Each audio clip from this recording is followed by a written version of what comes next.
Hello everyone, welcome and welcome back to my channel. This is Hazel Lucia Tarot. I am your tarot reader Stephanie, and today's reading is going to be what your person thinks that you think about them. So we're going to look at your person's point of view and how they are perceiving what you are thinking about them, or how they think you think of them. This is going to be their point of view, so it may not resonate with how you are actually viewing them. And we're also going to look at how you actually think of them and whether you should clarify or maybe approach them and try to smooth things out, set things straight with your person regarding your perspective on them. We have 4 piles here for you today. Pile 1, we have selenite. Pile 2, blue apatite. Pile 3, amethyst. And pile 4, rose quartz. So take a few deep breaths, think about your person. Let's let some clarity and truth come through, and I'll be ready for your reading whenever you are. Hello there, pile 1. If you chose the selenite palmstone, then we have a reading here for you about what your person thinks you think about them. So we're going to see how your person is viewing the, what do they think you think about them. Let's see. We're going to see who your person is.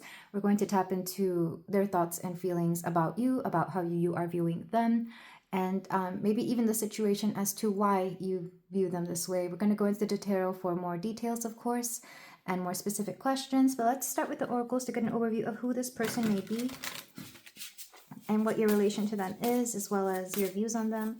For my pile 1, you chose the Sacred Feminine Oracle. We have threatened. We also have reasoned. Okay, this one wanted to come through. We have grounded. So I think there is some tension between the both of you, that's for sure. And it's like, it's only initially, or maybe when you first run into each other, and then either you and or your person have to cool off a little bit before you really proceed with them. So there's definitely a history there, because this is the kind of energy you would feel if you already had known somebody either quite intimately or for a long time, or if you had gone through something. So it's kind of like when you first bump into each other, because I do feel like you see them either often or from time to time. There is a bit of an animosity, or like a tense energy, if not animosity. Maybe that's too strong a word. Let's go ahead and get more cards. I'm going to get 2 more. We have neglected.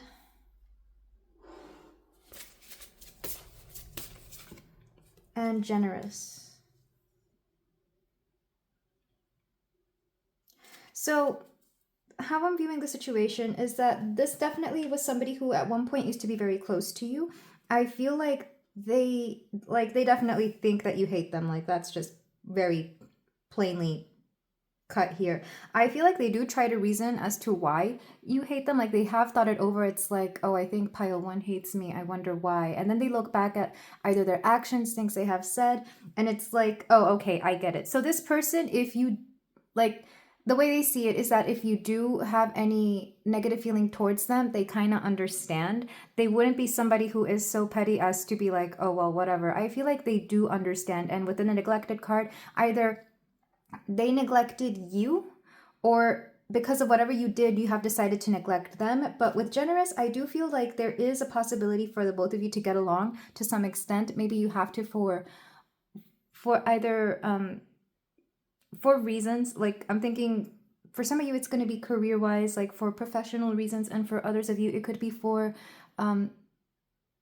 I'm seeing like a divorce case, so it could be for legal reasons, or maybe you have something that you both share and you have to act cordial towards each other. But it's like there is a tension here, but at the same time, it's an understood tension. It's like, okay, this could be, for example, maybe a former friend that you used to be really close with, but then something bad happened, and it's like there's still some, I don't know if there's feelings there, but there's definitely a feeling that this person would understand if you saw them negatively. Like, they completely understand, and they would understand why you keep away from them. Grounded lets me know, again, this is grounded energy letting me know that somebody here is very understanding.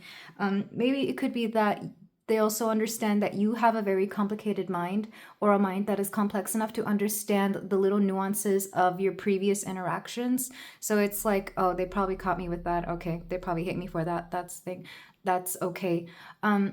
This really sounds like an ex, maybe a baby parent who is trying to keep things very smooth between the both of you. Or like I said, a former friend, like a really close friend who you may still see within your circle, but you have to keep things light. Because generous lets me know that even when you're not completely nice to each other, because I do feel that both of you are very honest about how you feel towards each other. The generosity is like, if you ever needed help, if you ever needed something and you were to ask for their help or give them a call, they would be there for you to honor and or respect your history, if that makes any sense. Let's go ahead and get more cards. But this story came through rather clearly, rather strongly for my pile one. So you may know who this is. For some of you, it might be more than one person, because maybe this is just like a history you have with certain people, or a pattern that repeats itself, if not within your life, then with the people around you. Maybe they were brought up a certain way. For example, if this is like a family member, maybe there is this respect towards family, even if you hate each other, or baby mama, baby daddy situations. You see that a lot with either your friends or maybe people in your past. It's like, yeah, we could make this ugly, or we could just keep it cordial for the sake of the kids. It's that kind of situation. Let's go ahead and get more cards though. How does my pile one's person think that they view them? We got 2 cards, hummingbird and eagle. 2 very interesting birds, and they couldn't be any more different, right? 2 very interesting birds, because hummingbird, they're smaller. They have the fastest wing, like they flap their wings the fastest, I'm pretty sure. And they seek sweetness, they're always seeking nectar. The eagle, though, is a predator, and they're not just seeking nectar. They're seeking, quite honestly, prey that is big enough to be a whole meal for some humans. Like a whole rabbit or a whole chicken, or do eagles eat chickens? I don't know. I know that they are carnivores, though. Carnivores? Carnivores, okay. I can't talk today. But 2 very different birds, right? Also, eagles are huge. They're some of the biggest birds. I don't know if they are the biggest birds, because I've seen vultures up close and those things scare me. I don't know if eagles would scare me, but very different birds, and yet they're both birds. So I feel like you and this person really could be the same kind of person. For example, if you wanted to put it astrologically, you could both be air signs, since we have birds here, or maybe you're both of the same element, but the way you go about life is so different. Or maybe you're both from like the same area, but you both want different things. There's a similarity between you and this person, so it makes sense as to why you at one point got along. But the thing is that you're at the same time so different. Like, people wouldn't compare a hummingbird to an eagle. It's just they're entirely different species, but at the same time, they're not. So it's very interesting that these 2 birds came out. Let's go ahead and get the rest of the cards, though. Okay, not me dropping all the cards. This lets me know that you both make each other... There's an odd energy between the both of you. You know how even though someone may not bump into you, you still get like nerves, or you still get shaky about them? Somebody here makes the other person feel very nervous. I feel like it's more likely your person. You probably make your person nervous or act a different way. It could also be the other way around. It could be this. It could be both of you, honestly, because we do have number 33 here, and that's a mirroring number, letting me know that you both feel similar. Whatever they think that you feel toward them, you may think that they feel toward you as well, because there is mirroring here. I will go over the numbers toward the end. We have Thoth, wisdom. There is a lot of like... Both of you are very smart people. So I feel like this is why there is tension there, but it's nothing like... You 2 would never get into a physical altercation or anything. You 2 would never start arguing at the top of each other's lungs with each other. Even if at some point you may have, I don't think you actually would. In fact, I think it'd be very interesting to see your arguments, because you're both very smart. You both have a lot of information on each other, or just a lot of wisdom in general. Like, you both... Where you met each other at is probably your intellect, which is probably why the birds came here with this air energy, because air energy would be the mind. It would be the intellect. It would be your thoughts, conversations, and whatnot. Let's get one more card. Hypno, sleep. One of 2 things. Either you still dream about this person from time to time. They may dream about you. Or if this was something intimate, like a romantic partner, you may have slept with them, of course. But there's something about the quality of sleep you had with this person that either made you feel safe, or there was just something odd about it, something notable about it. Maybe it wasn't that you slept comfortable with them, but maybe you did. And for some reason, this, I don't know why I'm bringing this up. If this is like family members, it makes me think of when you're small children and you have like sleepovers, or even a friend, when you're small and you have sleepovers. I feel like this is what is coming through. Something about social sleeping is a thing here. I'm not sure why that's coming through so strongly, but I guess for whomever that resonates, that could make some sense. Or it could have happened at like a sleepover, whatever the the reason why you fell out or why you no longer speak could be over this. I'm trying to get my last cards and I forgot which ones they are. Oh, here we go. Emotions. So how does my pile one's person think that they think of them? They still understand that you probably meet each other at each other's minds. Like they don't fear you per se, but they understand that things could get tense around you, so they keep their distance, or there's like a radar for you. It's like, I gotta make sure to stay away from person one, or sorry, pile one. We have ghost. So maybe somebody ghosted somebody here. Maybe they ghosted you and they understand why you would be mad at them for ghosting them. So it's like, okay, that makes sense. Or maybe you ghosted them. We have death, with which in tarot always means rebirth. But I'm quite literally seeing like the end of a connection. I feel like they don't think this is revivable, and yet we have a ghost, which is what our souls become when they don't pass on to the afterlife. Oh, limbo. Okay, that makes sense. Thank you, Spirit. Thank you. You would think, as somebody who is kind of a medium, that I would understand that ghost life is really just limbo, but you know, sometimes I forget. Let's get one more card. We have trust. And this is the odd part. Back of the deck, intuition. Yeah, you are very intuitive with each other. I was getting that rather strongly because we have a lot of purple and even blue here. So you may still intuitively communicate with each other in ways that you don't realize. Maybe this is why you dream of them.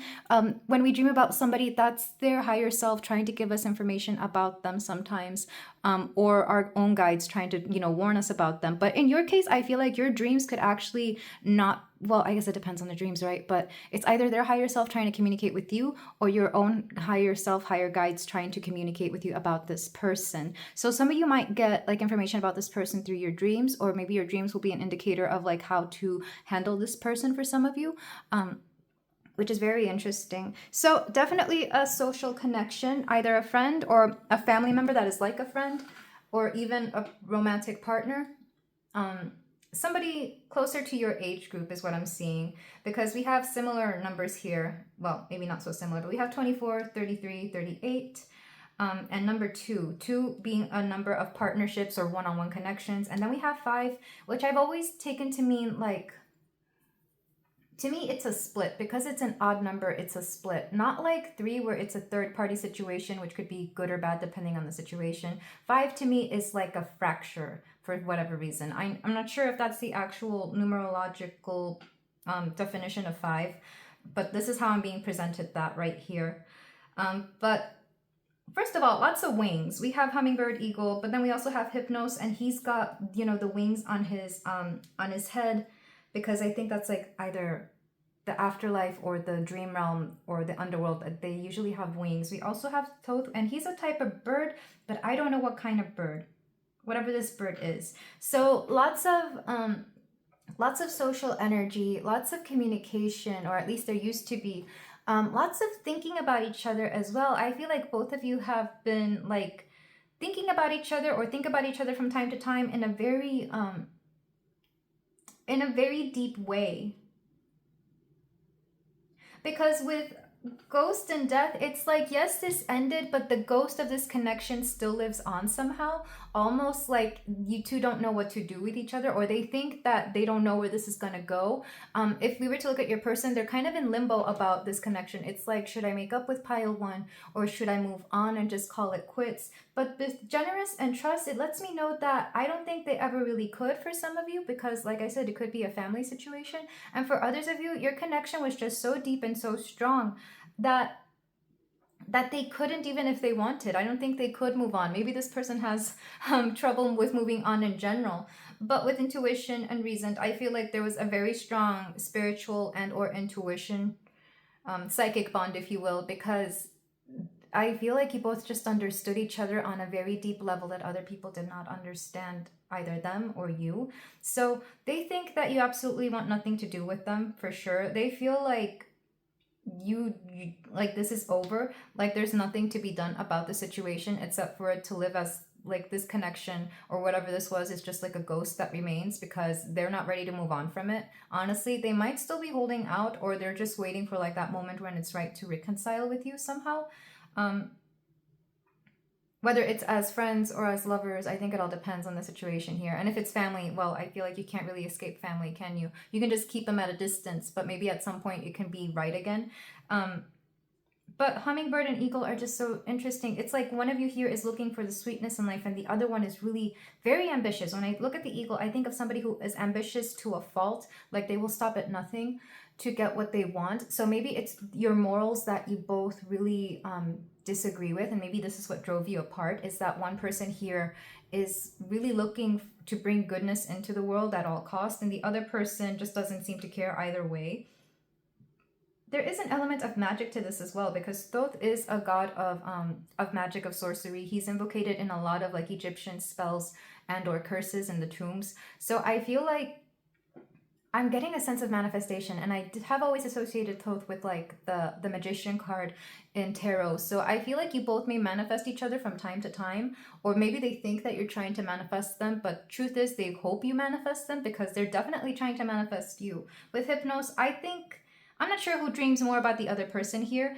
It might be you, pile one, just because you do have some latent psychic ability. Most people who watch tarot readings do, or at least are willing to believe it enough that they can really accept that part of their life should they want to. And if it's them, then I feel like they're really weirded out by this, because they're probably not used to dreaming about somebody either so frequently, vividly, or in general dreaming. Maybe they're the kind of person who doesn't remember their dreams, but for whatever reason they remember yours. I am just noticing that my third flame went out on this candle. I don't know if it never lit or if it went out at any point. So if you noticed it going out while watching this, by all means take that as confirmation of whatever was being said at the time.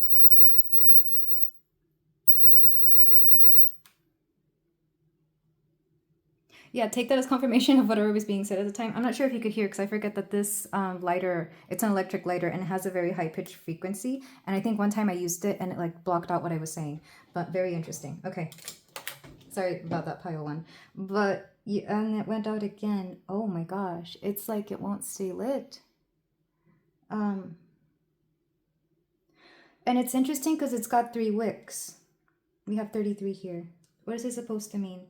There is the need to remove a third party, or maybe a third party has removed themselves from this.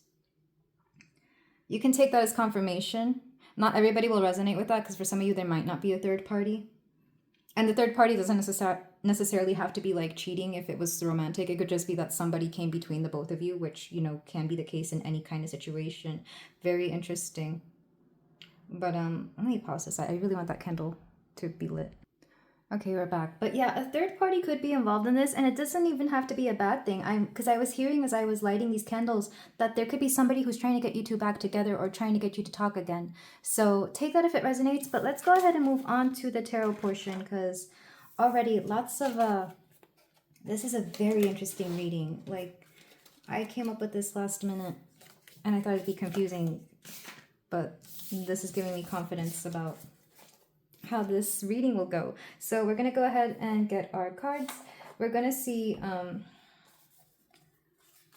the first card is going to be how they think they view you in a nutshell in one card. Second one is going to be how they feel about this, how they feel about whatever it is, like what makes them think this way. How do they feel about that? Third one is going to be any actions that they may take because of this. Fourth one is going to be what they would like you to do. And fifth one is going to be, let me just go ahead and start, because I'm feeling, the fifth one sometimes is a wild card, but it all depends on what the situation is. So the first one, how does my pile one's person think that they think of them? We have the 3 of Pentacles. So it's like, yeah, we're keeping things professional. We're keeping things on a very surface level. It's very practical, the reasons why you two would get along or be in the same room. I feel like if there is still conversations between the both of you or interactions, you keep it very surface level. Nothing deep, nothing to show anybody that you are hating each other, but also nothing to show anybody that you would like each other. You keep it very, very basic between the both of you. How do they feel because of this? Like, how does this make them feel? We have the Queen of Cups. This person still cares about you. I think you need to know that. This person still cares about you, because we had that Trust card and the Generous card. It's like there is still a mutual well, maybe not mutual. There is still this feeling that, like, if you needed them, they would be there for you. Like, if you need anything, they would be there for you. Within reason, of course. I feel like a lot of them would be willing to do a lot more for you than you realize. Okay, what are their next actions within this connection, if anything? Queen of Pentacles. Some of them may owe you money, or maybe some of them might like give you a gift or try to show you something to let you know that they still care about you, or that they're still willing to be part of your life, even if you feel some certain way towards them. This person is secure enough in themselves that if you hated them, well, one, they wouldn't take it personally. Two, they're still going to feel what they feel towards you, which is all pretty positive. Like, this is very positive energy that I'm feeling from them toward you. A little bit cautious, yes, and a little bit disappointed, yes, heartbreaking, definitely, but they still feel some way toward you. Next one is going to be what they wish you would do, and the last one is going to be will they try to seek clarity from you? Okay, what do they wish you would do? We have the Star. They wish you would reach out for sure. They kind of wish you would shine your light on them as well. Like, they wish that things would go back to how they used to be. They do have hope that this connection will eventually be what it used to be, or something close to it, maybe something better. They do want happier, more positive times for the both of you, because I feel like, again, this connection was very deep, or it lasted a long time. There's something here about the both of you just being very close that matters. And then, are they going to attempt to clarify this at all? We have the Six of Swords. I don't think so, just because their energy towards you is a little bit cowardly. I'm not going to lie. It's kind of like they don't know how to approach you, or like, this person doesn't like confrontation. This person, when they see problems, they run the other way. Maybe they have already tried and you just had a look on your face and they were like, yeah, never mind. Or maybe they saw you go through something negative and they saw that you were not going to be receptive to their words or their advances, and they were like, never mind. I feel, because the Six of Swords, it's like more than halfway through the sword suit, right? So they've tried already, or maybe they thought about trying, but they were like, never mind. So not anytime soon. They're not going to attempt to clarify anytime soon. Or if they do, it's going to be when they're far away enough from you that they're not going to fear your wrath. I know that sounds silly, but it's like, if you know this person in real life and you meet them in person a lot, they're going to tell you if they ever have to move away or move across the country. I know that sounds odd, but I feel like that would be the only case they would do that. Back of the deck, we have the Ten of Cups. Yeah, there's a lot of warm feelings here for you. This person definitely adores you and they miss the good times. Yeah, so let's see how you're actually feeling. And this, yeah, let's see how you're actually feeling. Let's see how your feelings are towards this person. And the last card is going to be, should you attempt to clarify this? So how are you viewing this person in general? What's your side? What's your take on this connection, pile one? We have the Queen of Cups. I feel like you have feeling towards them too. You have feelings towards them as well. And it's interesting that they feel towards you what you see in them. For some of you, this could be like a friend, because the feminine energy is giving me like friend vibes, or even, again, family members. If this was a lover, you definitely had a lot of strong feelings for them. There's a feeling here that there's still love here, whether you both acknowledge this or realize this or not. Let's see how you feel about this whole situation. We have the Lovers. Okay. So for a lot of you, this is definitely romantic. But even if it's not, there's definitely a feeling that you both belong together, in whatever way it was. Like, if you're friends, you definitely, like, you were two peas in a pod. If you were family members, you probably were very close and got along.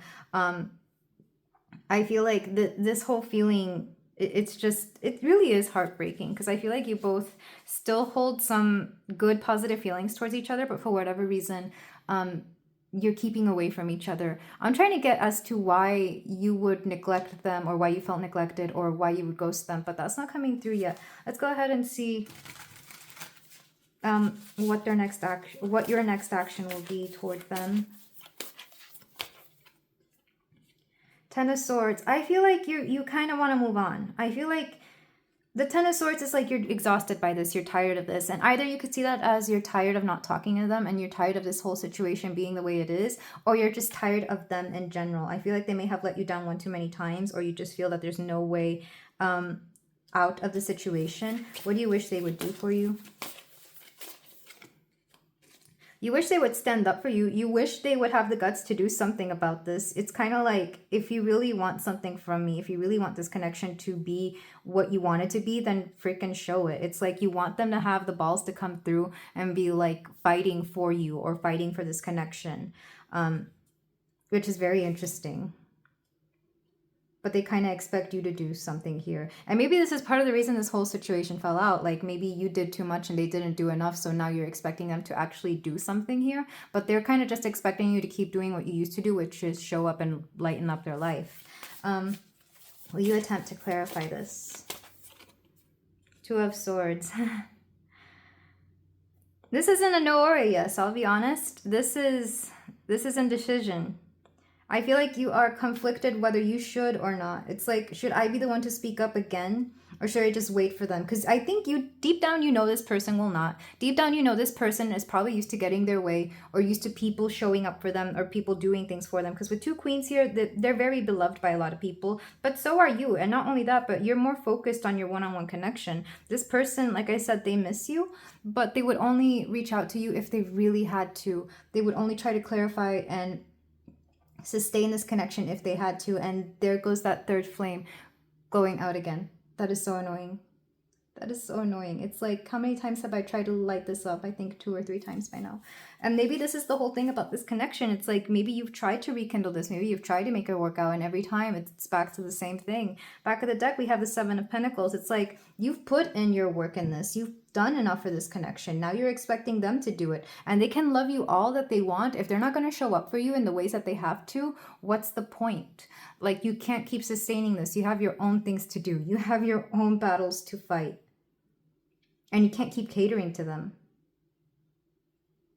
Which I understand.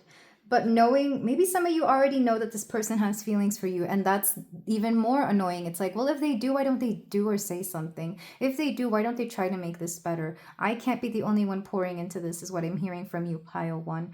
And that's fair. They really should be showing themselves here. They have to step into king energy, not just in queen energy. They have to come through in some way, shape, or form. If they want any of this to progress forward, what's underneath that? We have 5 of Cups. Yeah, this whole situation has left you very disappointed. Your person, though, oh, there it is.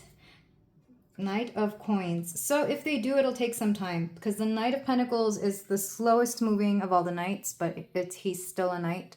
So it'll take them a long time before they come around to this, but I do feel that they do wish and hope that it would, but like, you can wish and hope all you want. If you don't take any steps toward it, what's the point? And like I said, maybe at one point they tried, but there was something about your energy that was just so off to them that they were like, never mind.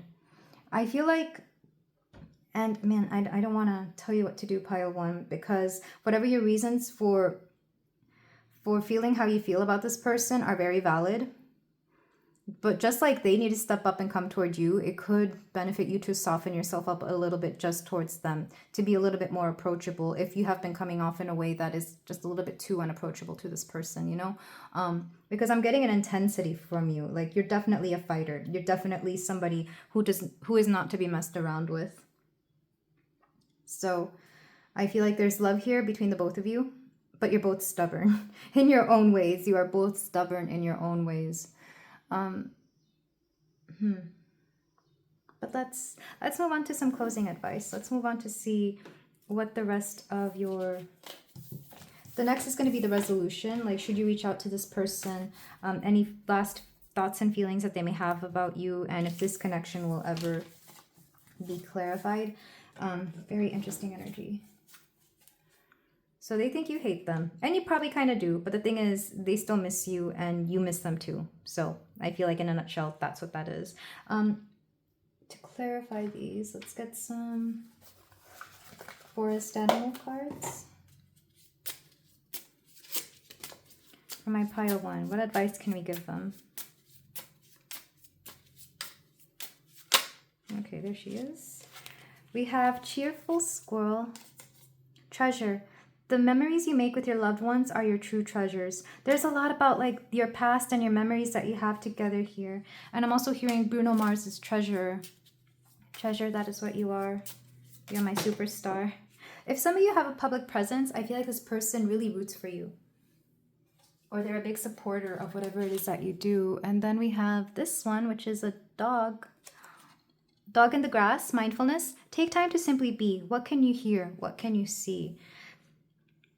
I feel like for some of you, meditating on this would really help, or like clearing your mind of the situation would help as well if you wanted to get on better terms with this person. Let's get one more.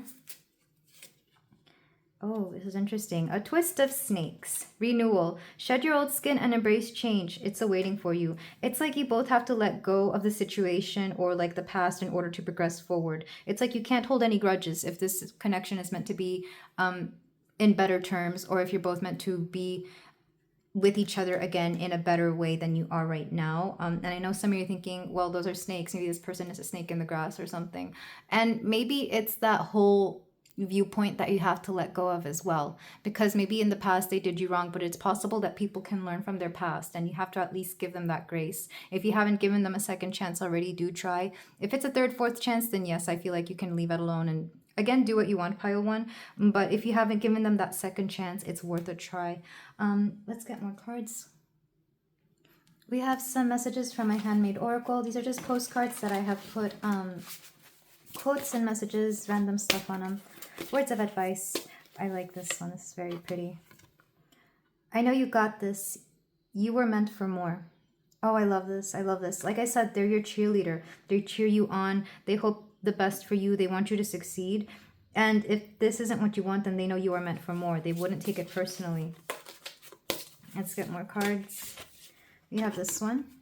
Just because it's unusual doesn't mean it's not true, nor does it mean it's not for you.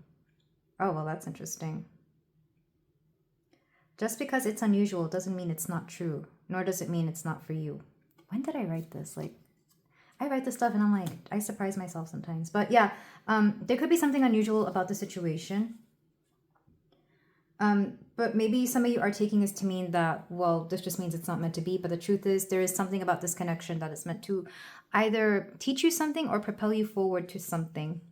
Or there are positive things to this, essentially, that you may not be seeing. And then the last card is going to be from the Affirmators Love and Relationship deck. From my pile 1. We have this one, Teamwork. I'm determined to be a good teammate in all of my relationships. If we disagree, I'll resist the urge to place blame and look for a way to solve the problem together. When we're a team, everything's a game. And when we're on the same side, nobody can lose. Not even the Cubs, finally. So yeah, it's like, I feel like you both work very well together, even despite all of this going on. Even there's definitely like a dynamic duo between the both of you. And even if you keep your feelings and your personal whatever out of this, you still make a great team. And this might be why part of the reason people want to bring you back together, or the universe may be conspiring to bring you back together if it's not somebody else. Or maybe you're both just trying to manifest each other and some odd thing will happen where you have to be able to communicate again or be in each other's lives. I'm being told to get one more card. Honesty.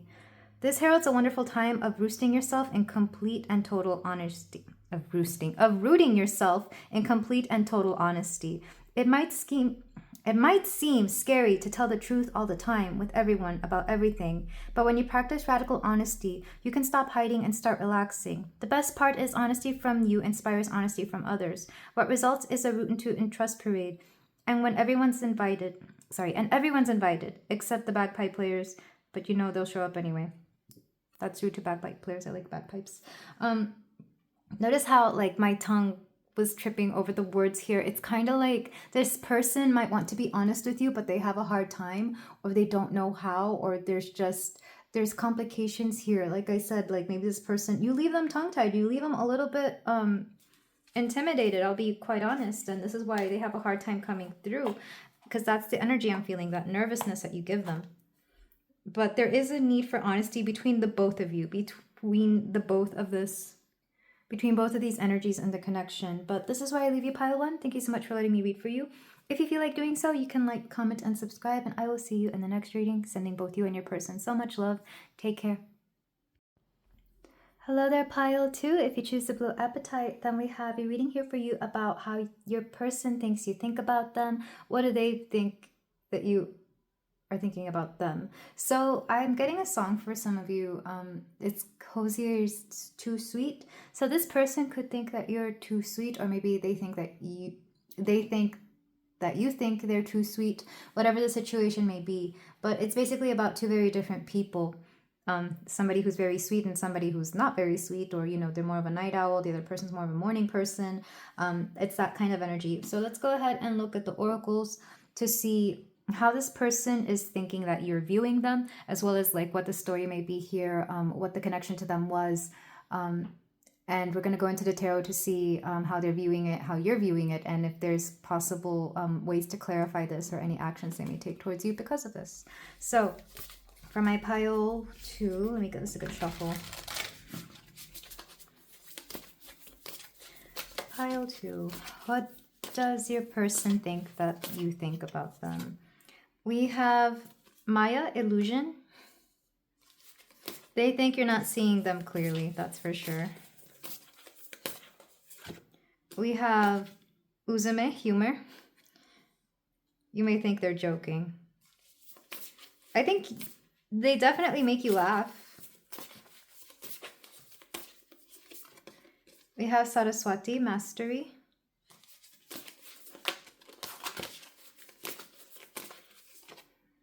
We have Rhea, flow.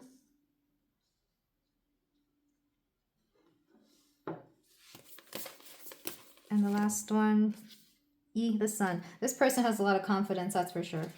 This person has a lot of confidence because I feel like this person, what's back of the deck? Yeah, Kuan Yin, compassion. Yeah, you're very nice. You're a very nice person. So too sweet does make sense. You know what I'm getting? It's like, when you compliment somebody and they're like, oh, you're too sweet. It's that kind of energy. That's what I'm getting. So this person thinks, oh my gosh, my throat. Something about not being able to communicate something here is interesting because that only happens in the throat chakra. When you start coughing out of nowhere, that's some throat chakra stuff. But this person feels that you're not really seeing them clearly. They feel like, yes, you laugh at their jokes, and it's like they believe that you really appreciate their art form. If they have any kind of art form, they might be a musician. So they definitely see that you admire them and that you're very much into them in some way, because I'm seeing somebody, this could be mutual, but I feel like it's more them. They have a little bit of a high opinion of themselves, I'm not gonna lie, because they think they're funny. They've definitely seen you laugh. They love your laugh. With mastery, it's kind of like you are both being held to a high standard of talent, or you're both at a high level of talent. So it's like you both share this. For whatever reason, I'm seeing that this is the same for the both of you. It could be in different things, it could be in the same thing, but I feel like they understand that you respect their talents and or abilities, and maybe they do the same for you as well. With flow though, it's kind of like they think that you think that they are just go with the flow, but the truth is there's a lot more. This person feels that they sold you an illusion and that you're buying it very quickly, because when I tap into their energy, they actually are a lot more, they're a lot more sad, depressed, and lonely on the inside than they want to express or that they show. So I feel like they believe that you have bought the illusion of this great sense of humor. They're very talented, they're go with the flow, they're willing to do anything. And the sun, they have a lot of confidence, but I feel like this is a confidence that they're either really good at projecting or that they have gained over a long period of time, because there's just a sense here that they've worked really hard to gain this confidence, so they deserve to be seen as confident to everybody. Like this person, they see your sweetness, they see how nice you are, and they're kind of glad that you're buying the illusion, essentially. Or at least they think that you have bought the illusion, because when they view you, like their opinion about you, first of all, they adore you. They absolutely adore you. They like your light. Like all these colors are so light and bright, and there's a beauty to all of these goddesses. I mean, all the goddesses in this deck are beautiful, right? But like there's a beauty here that is shining very brightly. They see you as a bright light. So they feel that they've made you believe that they can somehow entertain you, and maybe they do, but it's kind of like they're selling you the illusion of who they hope and wish to be. I'm not sure if they are quite there yet. It's like on the outside they definitely are, on the inside they are not. On the inside they have a lot more it's nowhere near as happy on the inside as it is on the outside. Let me just tell you that. Their thoughts, their feelings, and their self-esteem are nowhere near what they project out onto you. I just feel the need to tell you that because it's coming through very strongly that this person, they're really good at projecting what they want to come off as like, and they feel that you have bought this as well. They feel that you really do get that you have bought this essentially, and maybe they even feel that they're living a lie. Let's go ahead and get more cards though. This is very interesting energy.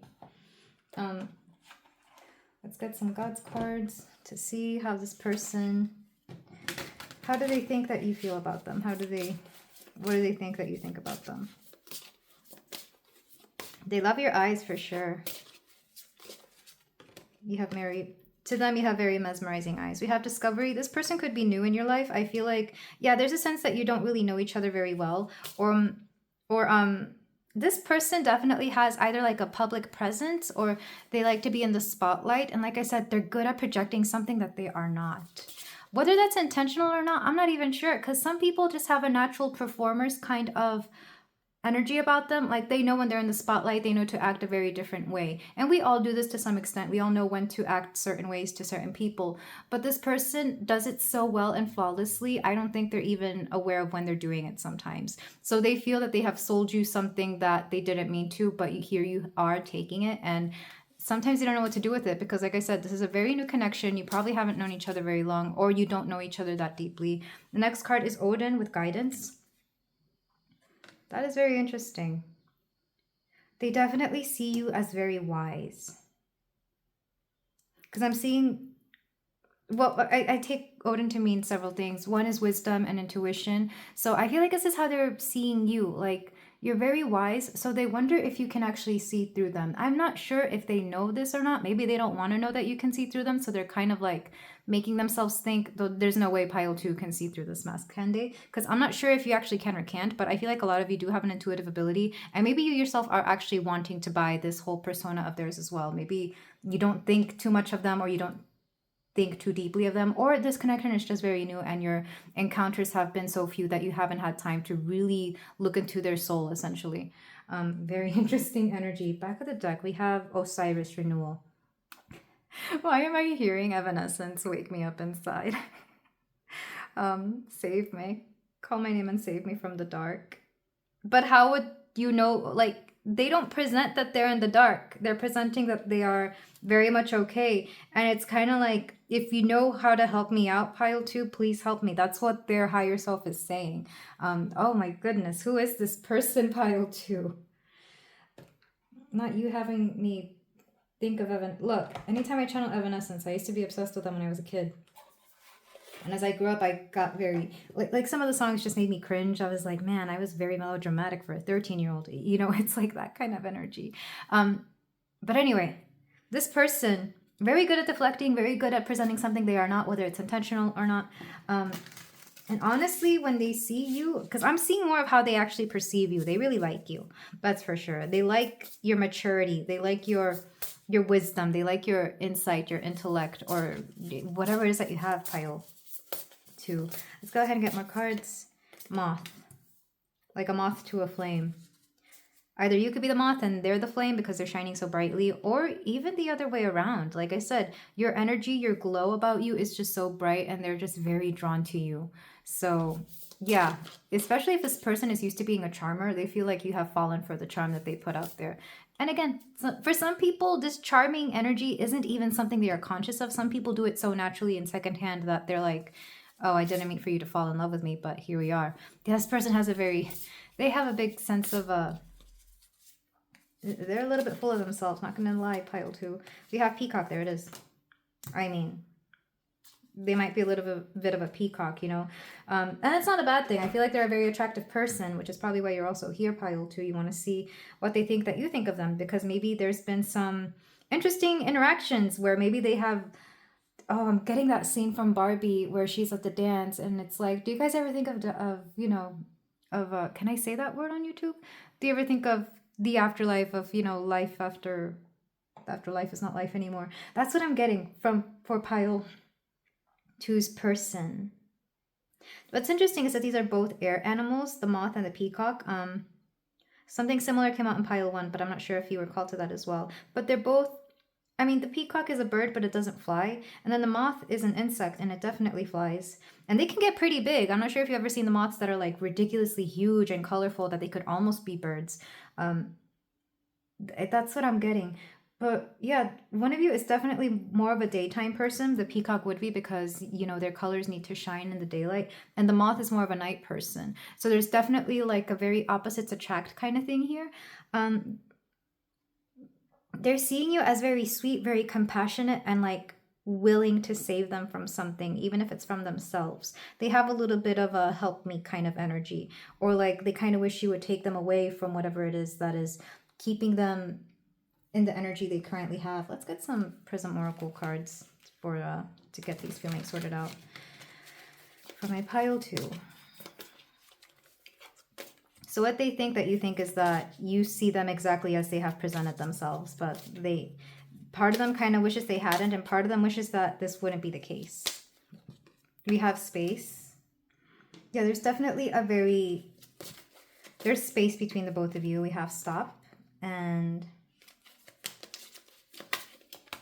passion. So let me put it this way. This person definitely views you. Oh, back of the deck, magic. And it's interesting that this goes with Osiris as well. I'm not sure if he's a god of magic. I want to say Isis is more so than he is, because she's the one who brought him together. She picked up all his pieces and brought him back from the dead. Yeah, there's a little bit of a save me kind of energy from this person. So with space, stop, and passion, it's kind of like even if you both ever got together to hang out, I feel like there would still be space between the both of you. If anything ever got past a certain threshold of getting to know each other on an emotional and in an emotional, intimate way, they would put a stop to that and then turn it into something physical. It's like, I don't want you to get to know me. I just want us to do stuff. Like, this person definitely has very strong barriers up, but at the same time, their higher self is calling you in. It's like, please help me. But at the same time, they don't want to be helped. Or lots of interesting music is coming through in this reading, because I'm hearing Glorilla and Megan Thee Stallion. He don't want to be saved, don't save him. You know, it's like, you're not here to do the work, but this person clearly needs help if you can see through them.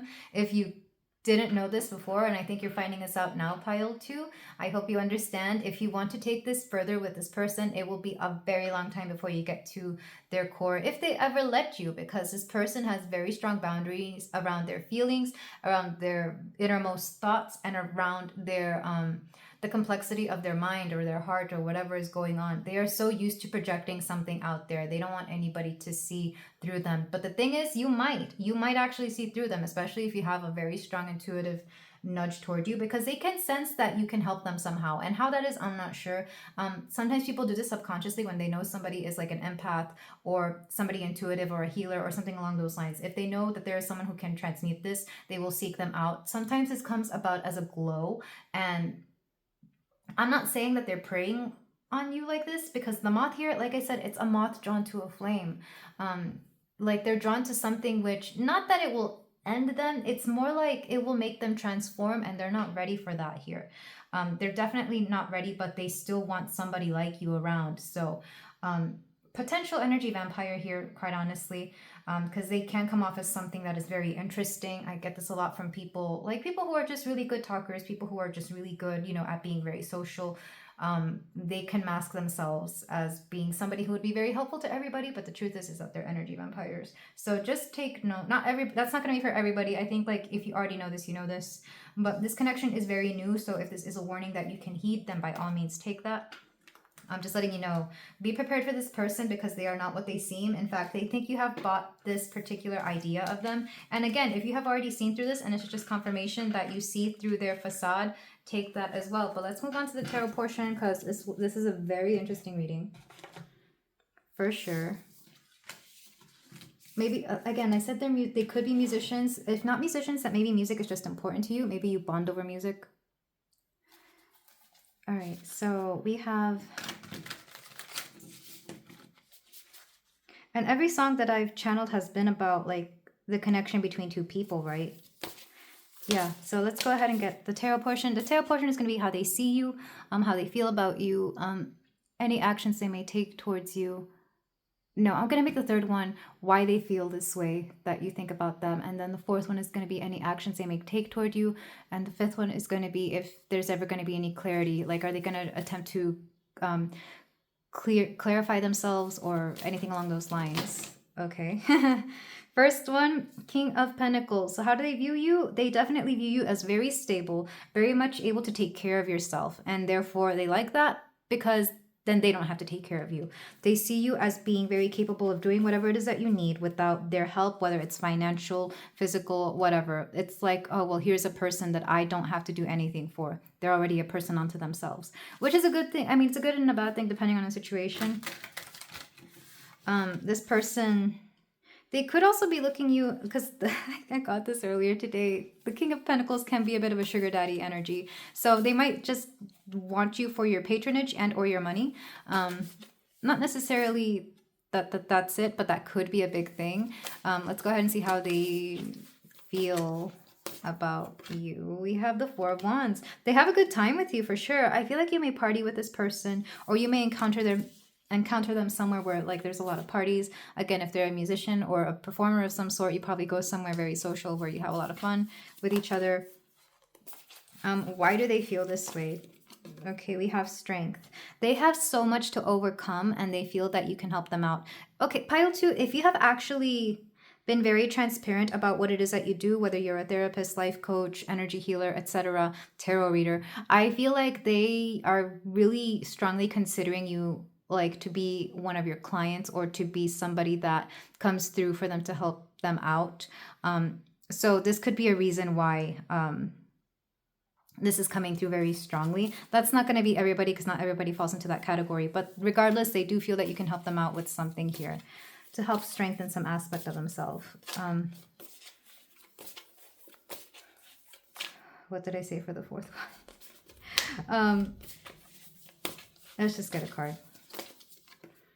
We have the Knight of Cups. This person will pursue you on either a friendship or romantic level. I was getting very strong romance vibes from this, so I do feel like this person would want to have something deeper, a deeper connection with you somehow. Definitely emotional, but do be careful because for a lot of you, it might just be physical or it might just be, you know, for funsies. It would be a long time before this becomes anything deeper. Though with the King of Pentacles here, I do feel like there is potential for this to be a longer lasting thing.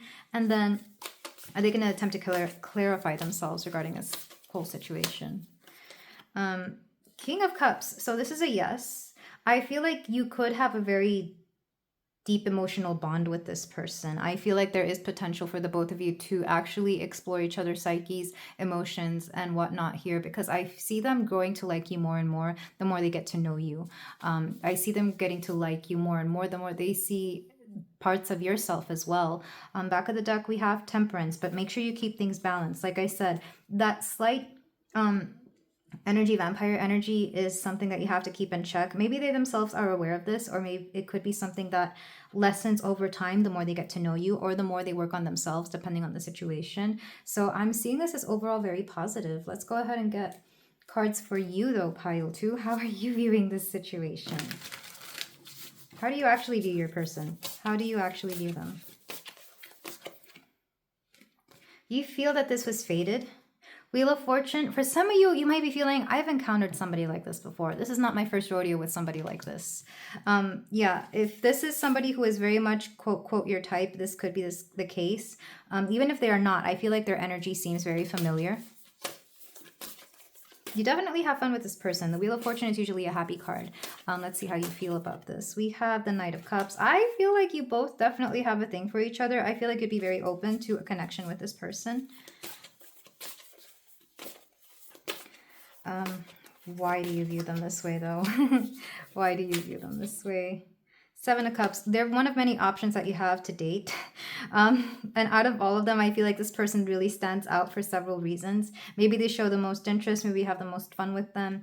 But I feel like this person to you is one of many options. So I don't feel like your heart is set on this person, but you're okay if this person ever wanted to take you out somewhere, if you ever wanted to do anything. You'd be very open to like a date or two with them or to just hang out with them a little bit more.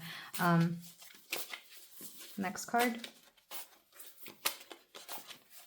What are your next actions towards them? Because that's what that was meant to be, actions regarding this. The Emperor. So you're definitely going to take the lead. I feel like it's very natural for you to take the lead in connections pile too, or maybe they made it so that you have the ball in their court. It's like you can take the lead. I feel like they drop hints. This person, they do pursue, but I feel like you pursue harder. I feel like they do pursue, but so do you. So it's like, and you do this because you want a sense of control within connections, relationships, friendships, whatever the case is here. You want a stronger sense of control, and maybe they're okay with this. It's like, if you want control, then that's fine, because, you know, whatever it is here, they're okay. They're willing to submit to some extent to you. And then the last card, any attempts to clarify the energies, like, what is this pile? Pile 2. We have the 8 of Cups. It's kind of like, if you see they don't want to talk about this, you're not going to talk about it. Because like, I keep hearing Glorilla and Megan Thee Stallion. If they don't want to be saved, don't save them. It doesn't have to be a man. It's like, if they don't want to be saved, don't save them. Like, you don't have to come here and be everybody's therapist. You don't have to come here and be free work for everybody. You know, if they do want to actually be a client to you, like, let's say you are an energy healer, a therapist, whatever, like, you have to make sure they're still paying for their stuff. If they're just going to date you for free stuff, I feel like you're going to be all no, because you're not going to do this for free. That's for sure. I feel like if they truly appreciate what you have to offer, they're going to have to pay at some point. And if it becomes anything deeper than just a casual relationship, fling, date, whatever, then you can start giving your stuff away for free. But it's kind of like, I see you seeing through some parts of them, and even though they may really be into you, you're just like, nah, I feel like I've already overplayed this type of connection or situation. Let me move on. That's not going to be for all of you. For some of you, this could just be that you might be emotionally detached in general, hence why you would be okay walking away, because I don't see you putting all your cups into this. This person could pour all of them into you, because you are very much in a much more dominant or strong energy here. It's like, I don't have time for games, and or I don't want to have to play games. Back of the deck, Justice. Yeah, it's like, you don't have time for this. You have justice on your side. You have karma on your side. If you see a certain situation replaying within your life, you know better than to, keep playing that. It's like, you know when to get off the bus when you're going down the same route again. It's like, no, I'm not going there again. So I feel like,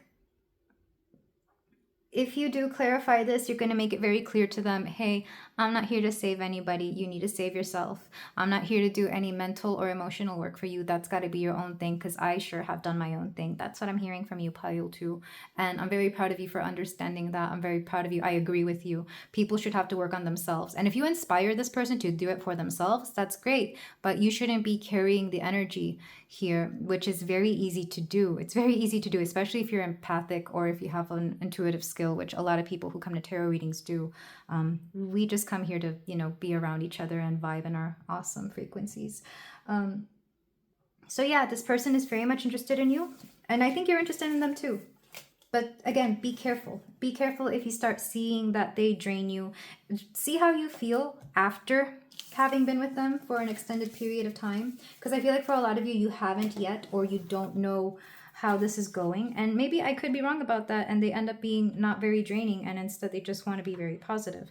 I think it all depends here. But they feel that they have you under their spell, and maybe they do. You got to be honest if you are. There's no shame in that. It's all part of the dating game. Let's go ahead and get your cards from the Forest Friends cards. Let's get in more advice. Okay, there's 2 of them here. We have Wolf Mother, reach for the stars. If you don't reach for the stars, you'll never catch one. Maybe quite literally, this person is a star. Maybe this person really is famous in some way. And then we have this Rabbit. Leaping Hare, agility. Quick on your feet, you can find solutions to any problem. Yeah, maybe they've seen you problem solve, and they really like that about you. It's like, wow, Pile 2 has a lot of answers. Maybe they have some answers for me. And then we have the Santa Claus and Reindeer. Reindeer and Santa, inner child. Remember when you believed? Channel your inner child and be open to the magic that surrounds you. This person could have a bit of an inner child, which could be seen both as a good thing and a bad thing. Bad, it could be immaturity, and on a good thing, it could be that you have a lot of fun with them. Because our inner child is never really something we should let go of. It should be something that we're always connected to bring joy and sweetness in life, to have a little bit of that innocence that we lose so quickly in childhood sometimes. Let's go ahead and get some more words of advice. This is my own handmade oracle. It is a bunch of postcards that I wrote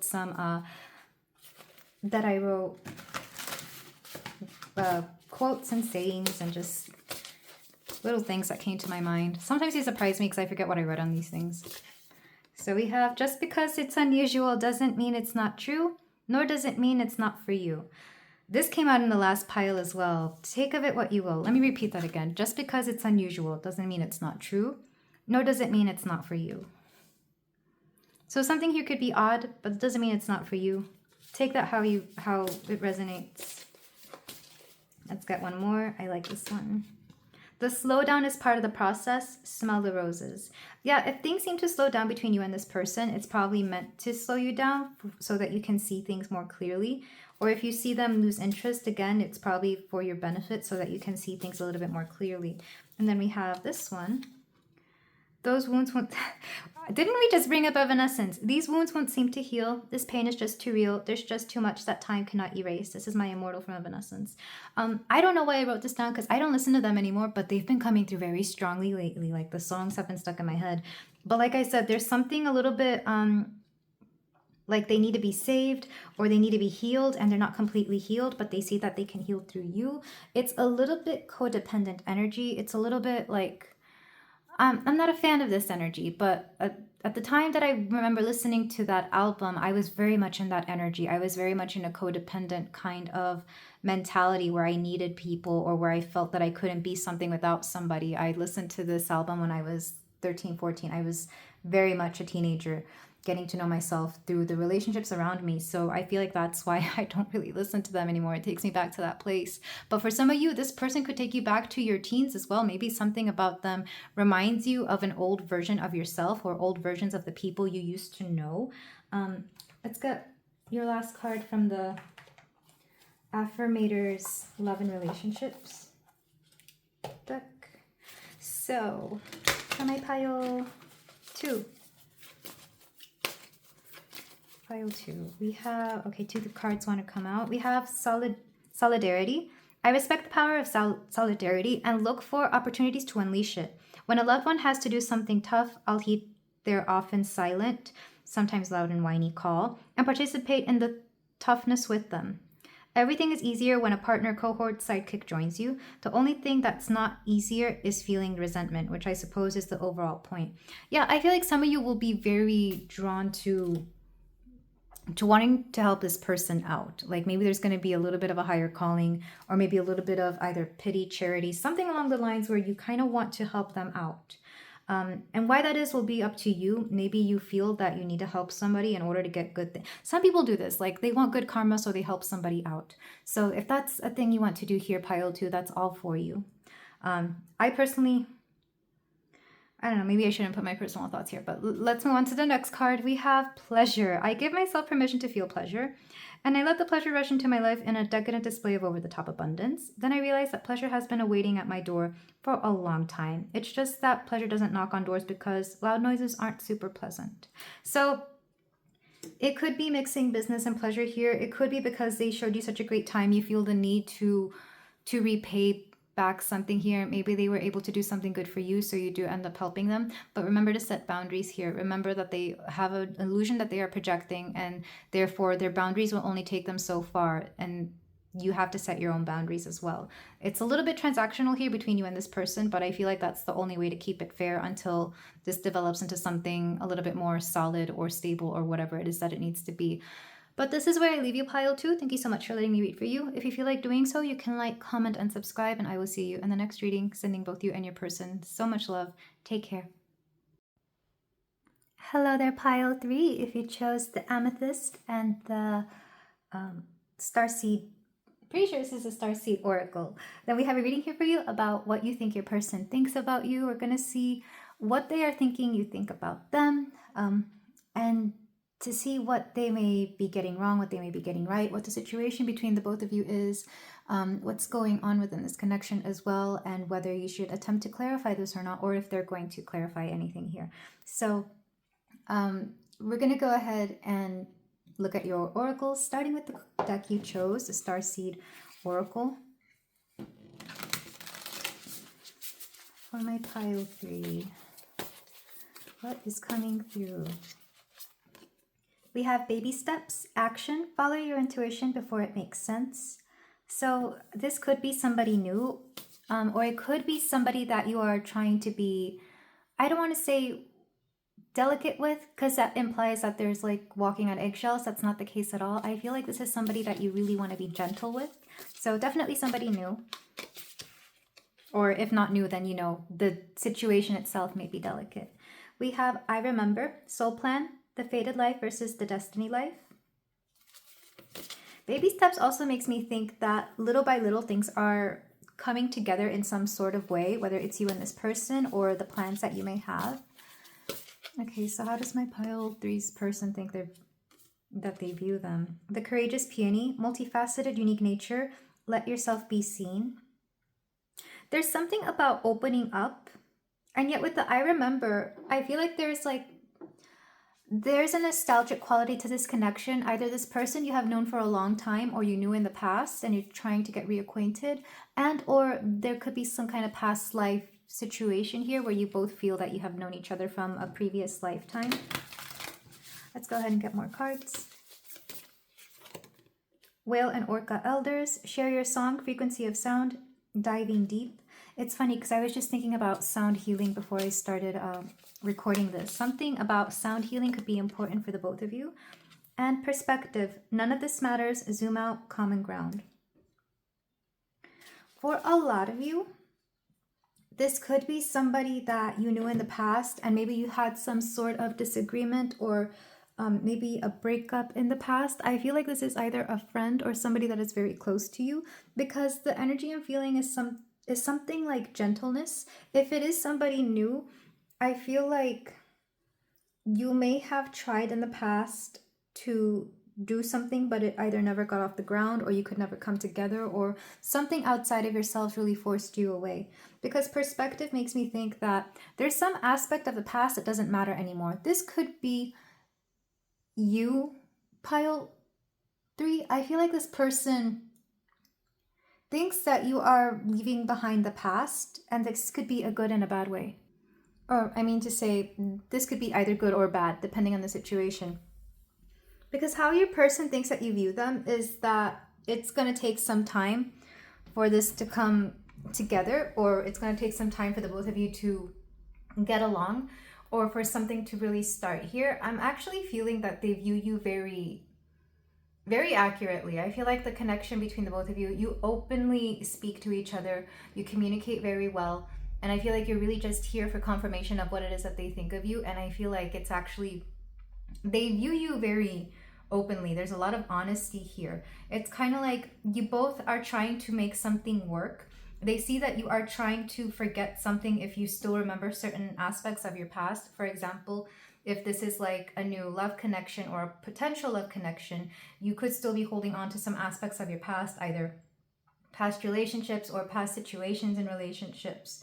With multifaceted, unique nature, let yourself be seen. I feel like they see that you are trying to come out of some sort of hibernation. I'm getting like hermit mode coming to an end, or being replaced with like the star or the sun. Because there's a feeling here that they kind of want to see more of you, but they know it's going to take some time. This person is very, very realistic when it comes to how two people should come together in either a friendship, partnership, whether it's romantic, platonic, or business. With Whale and Orca Elders, I'm thinking of like two people who share a common ground, or in this case, common waters. It's like you're both whales, but you operate so differently. Orcas are a lot faster and they're more feral, you know, they're a little bit wild. I think of them as like the tigers of the sea, where, you know, another name for them is killer whales. So they have a little bit of a bite to them. And then there's the humpback whale, which is noted right here. And they're a lot more slow moving, and they're just the biggest animals that we know of anyway on Earth. And it's like they I don't know, I don't have much of a opinion about humpbacks other than they're just huge. And even though they can consume a lot, it doesn't necessarily mean that they're going to digest and eat it. Because all I can think of is that scene from Pinocchio, the Disney movie, the really old Disney animated movie. Scary movie, by the way. I do not like that movie. for me as a child, watching it was kind of traumatic. But I think of like how Geppetto and Pinocchio lived in the humpback whale for like, I don't know how long, but they were there. And it's like a humpback whale isn't a killer, but they they seem like they can be. So there's something that you both share here. Maybe it's a reputation, or maybe it could be a little bit more 3D, like maybe you have similar heritage or a similar background, or maybe you both speak the same language, or you're both musicians here, since we are talking about sound frequencies and songs. Maybe the both of you like to swim with deep diving as well. And even deep diving, I'm thinking of how you can dive deeply into certain topics, conversations, people, just your mind. I feel like you both dive into each other's minds very deeply. And this is something that brings you together. All right, let's get more cards, because I feel like how this person thinks that you view them is very similar to how they view you, and that they could talk to you forever or have conversations with you forever about just anything and everything. So let's go ahead and get, I'm going to start with the Prism Oracle. We have ideation. Yeah, there's definitely like a potential for the both of you to idealize each other. I feel like they definitely believe that you idealize them, because maybe you've said certain things to them that they themselves would never have thought of. Like maybe the way you compliment them, or the way that you say that they do certain things in a very particular manner. They feel like maybe you're not really seeing them clearly. We have anxiety. You make your person anxious. I think they're just an anxious person in general. Not sure if it's you. I feel like they're prone to anxiety very easily. We also have abundance. Something about material wealth is important here, because I was kind of getting that. It could be that this person thinks that you're just interested in either, if not their money, then maybe where they stand socially or socioeconomically. That could be of importance somehow. Which is odd, because like all these cards up here have a very ethereal vibe to them. Back of the deck, we have space, which is interesting because it's very similar to this. And I was going to say that this perspective card made me think of this card as well. So I'm glad they both came out.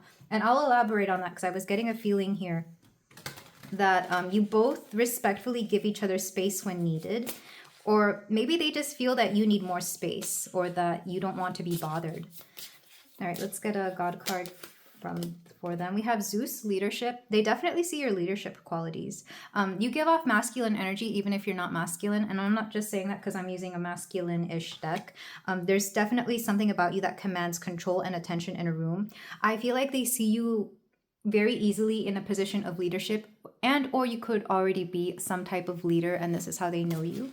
Let's get one more card. 12th wisdom. Yeah, they see you as very wise, and I definitely believe that that is something they are viewing accurately about you. Even if you yourself don't see this, pile 3, I feel like you're very wise, or wise beyond your years, or at the very least when you get with this person and you have your conversations, there's like such an openness for the both of you to share a lot of wisdom with each other, or at the very least it comes out of you very naturally. And they find this to be a leadership quality, the way you just happen to know things. I feel like they really like that about you. In fact, I feel like some of them could listen to you talk for hours and never tire of you. Let's go ahead and get our animal cards, and I think that's it for these cards. So for my pile 3, how does your person view you? We have mouse and owl. It's so interesting because owls eat mice. And I know this because story time, when I was in middle school, we were, there was this class project where we had to dissect owl pellets. And if you don't know what owl pellets are, it's essentially their poop. And within this owl pellet, we happened to find the skeleton. I forget which part because I was so grossed out and I did not want to see it. But we found the skeletal remains of a mouse, and that's how I know that owls eat mice. In fact, I feel like this is very similar to how the whale and the orca, like one's very benevolent and the other one has a reputation for being a predator. So I feel like you both are very similar because both mice and owls will reside in the forest. After all, that's how they find them, or within barns outside. They're very common animals. You find them outside.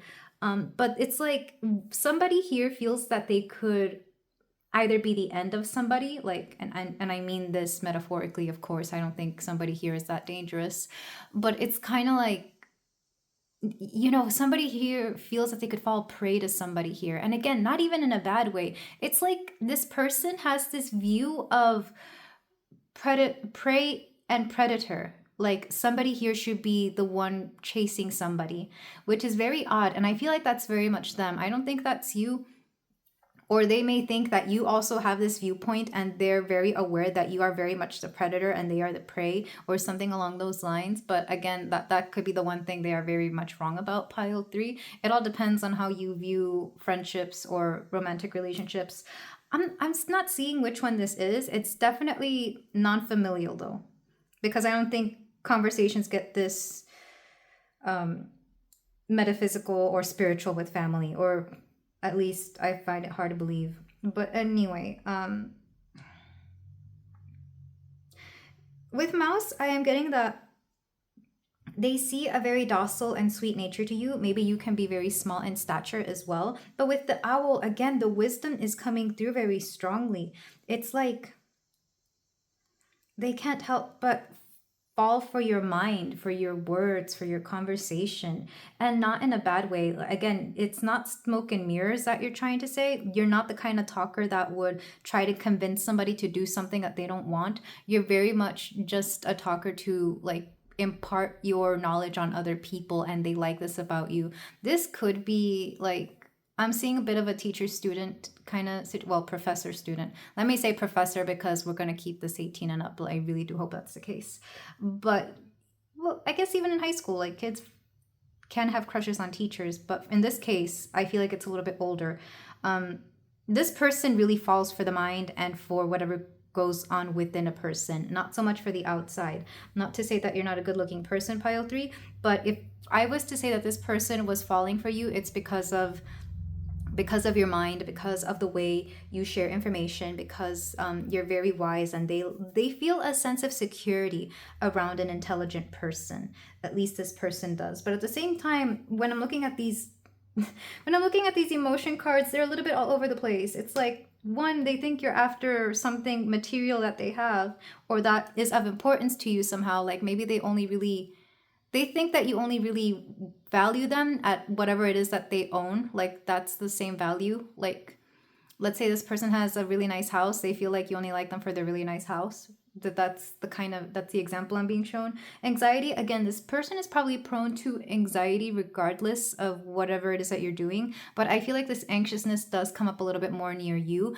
It's because they kind of want to impress you, and or they want to have the best they want to come off in the best way possible to you, but they don't know how to impress you. They don't know what it is that you like, or that you would like, because they're aware that you are of a completely different caliber. Like, for example, they know that they fell for your mind, but they don't feel that they're smart enough for you to fall for their mind. So again, there's that imbalance here with that prey and predator. So you're the predator because you're intelligent, and they don't feel that they're as intelligent as you. So they're the prey here. They feel that you could use your mind against them somehow. With ideation, and here's the thing. Now I'm starting to see it as more they probably idealize you in some type of way, but maybe you've done or said something to make it seem that you've idealized them in some type of way. It could be with this abundance card, the notion that you may be using them for their material or social status. And then with space and perspective, for some of you, this is somebody from the past. Like I said, it couldn't get off the ground, or it just, there was some space here between the both of you or something, because there's a feeling that either they want to rekindle this connection with baby steps, or that this multifaceted nature, maybe they're getting to know a different side of you and you a different side of them. I remember makes me think that you have some sort of past with this person. Underneath that, we have balanced. Yeah, there's a feeling that this connection isn't entirely balanced, and disruption. Maybe there was a disruption in this connection. What's the back of the deck for this one? Surrender to the sweetness. Venus energy, pleasure, joy, make love to life. Yeah, I feel like there's very strong undertones of romance here. It's very hard to deny. So if this is anything other than that, or even just a friendship where you both are like very much you know, into each other in a non-romantic, but you both just are really cool with each other. Because I feel like we can have crushes on friends, and that we want them to be our friends because we think they're so cool and we love everything about them. So if it's not like that, then I feel like you could go check out another pile. But this person doesn't know. First of all, the way they view you is very top tier. Very top tier. Like, they just think you're above them in every way, mostly mentally. Though the abundance card is making me think whether you're the one who has more abundance as well. Maybe this is something that they're noticing about you. And again, it would be like they're aware that you make a lot of money and they don't make that much money, so they know that you wouldn't be into them because of that. It's that kind of situation. But let's get. Did I choose a destiny card for this pile? I'm gonna get just one because I don't remember if I used it in the previous pile. In fact, it's been a minute since I recorded the other two due to my schedule. Let's get some cards for pile 3. We have diligence. Yeah, there's like, you're very diligent. And because of this, they feel that you see past them or that you see through them. And even notice this bird, how it's high above this terrain. It's like they just see you on such a higher level. I'm gonna get one more. I'm just gonna get one more.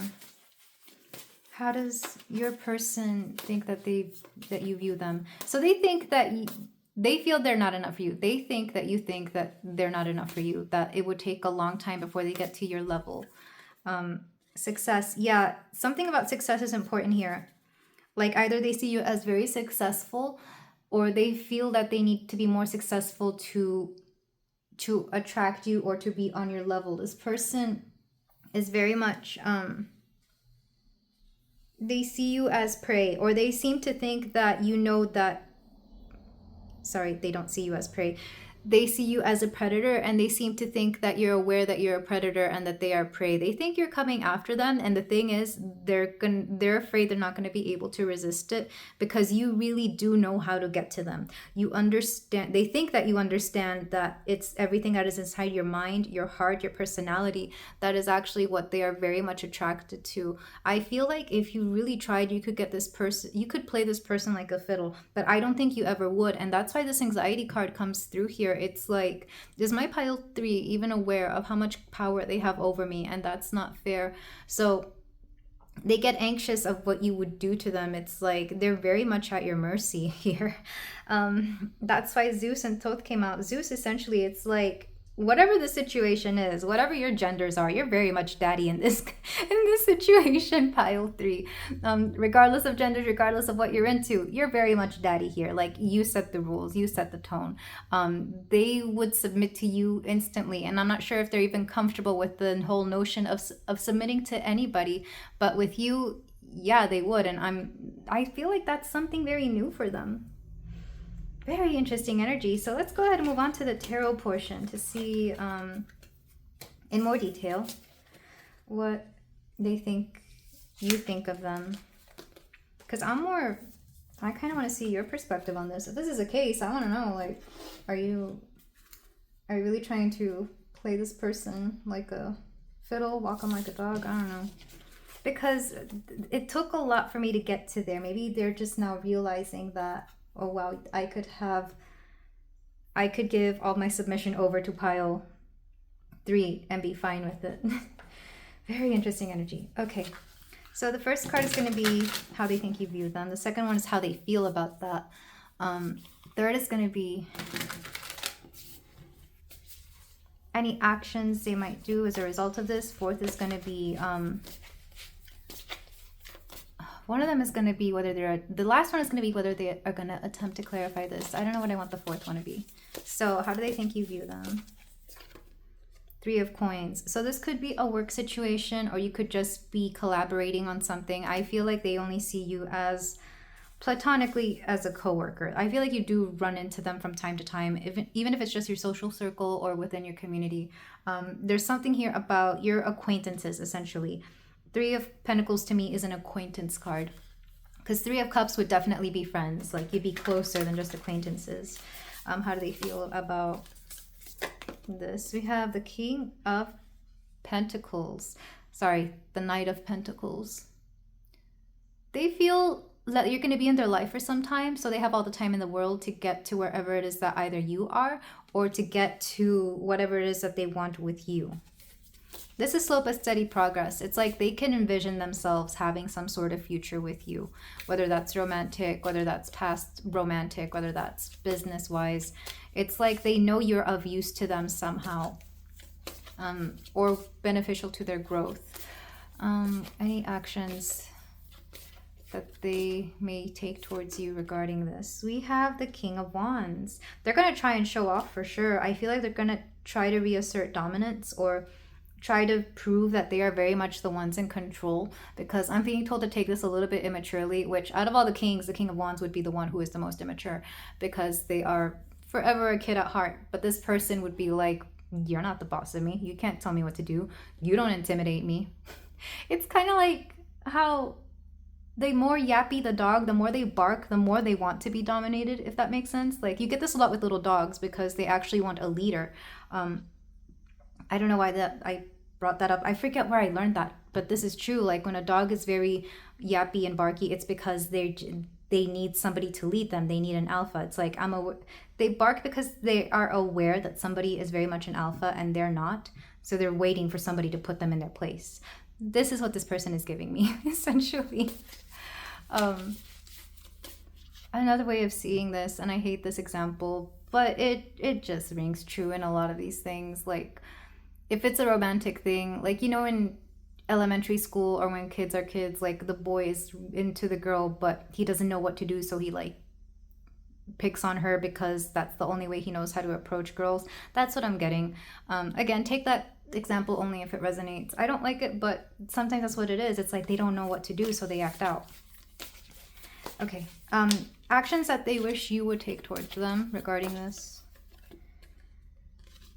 King of Swords. You know what? They want you to keep doing you. They want you to keep being the beautiful spokesperson that you are. I don't know what it is that you do, pile 3, but they really like how you speak. They really love your wisdom. They want you to continue imparting their wisdom on them, but it's like they're going to try and get to your level, because we have 2 kings here. So they're really wanting to get to your level, but in a different way. It's like, well, I'm never going to beat pile 3 at their intellect because they're way above me. Let me try and do it in a more physical way, or in a more in a different type of way. Again, you're both cut from the same cloth, but in different ways. This is like both of you being whales, but different whales. Both of you being forest creatures, but being different.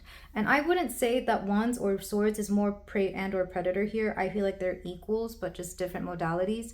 But yeah, it's very interesting how this person sees you. For some of you, this may remain a friendship for a while, even though, like I said, there's strong undertones of romance. We have Justice. I feel like they will clarify this eventually once you both are at a place where they're more comfortable opening up to you, or where they're more comfortable explaining this particular situation. Because justice is, well, it's justice, it's karma, it's setting things straight, essentially. Either the universe will allow this to happen, like you will both eventually come to an understanding of each other, or it may take something where the both of you are involved for you to like open up to each other. It's kind of weird. There's a barrier of professionalism or something more, I don't know. It's like you both meet each other in a place where you're not really allowed to express yourselves emotionally, or where you don't take much time to like to open up about feelings. You know, I feel like you and this person may have fun, but it's not the kind of fun that you think. Like, it's not a party that you would have fun at. It's like either, for some of you, I keep hearing family function. So I don't know if you know each other through your own families, because it's a strong undertone of business as well. Maybe your families are in business together, or maybe your business party feels like a family function because you've known them for a long time. That's really odd. But I feel like you will get to know each other at some point, because it's like the only time you ever see them is when you can't really open up. So you always have like either some sort of professional barrier on, or there's just other people around, so you don't have time to, you know, get intimate that way. Back of the deck, we have Page of Cups. Yeah, there's definitely potential for friendship here. It's like you both want to open up to each other emotionally. the High Priestess, that's intuition, the Ace of Coins. You could start something rather nice with this person. I feel like mostly a friendship. It's like strong undertones of romance, but they at least want a friendship with you. For some of you, you could already be friends, so maybe I feel like they want to get to know you a little deeper. But the Page of Cups could also indicate a crush situation. I feel like this person definitely has a crush on you in some way, shape, or form. Like they really are very much in love with your mind, or in love with the way you carry yourself, in love with the way you think, essentially. Maybe they also like your thought patterns, or just the way you work, the way your brain operates.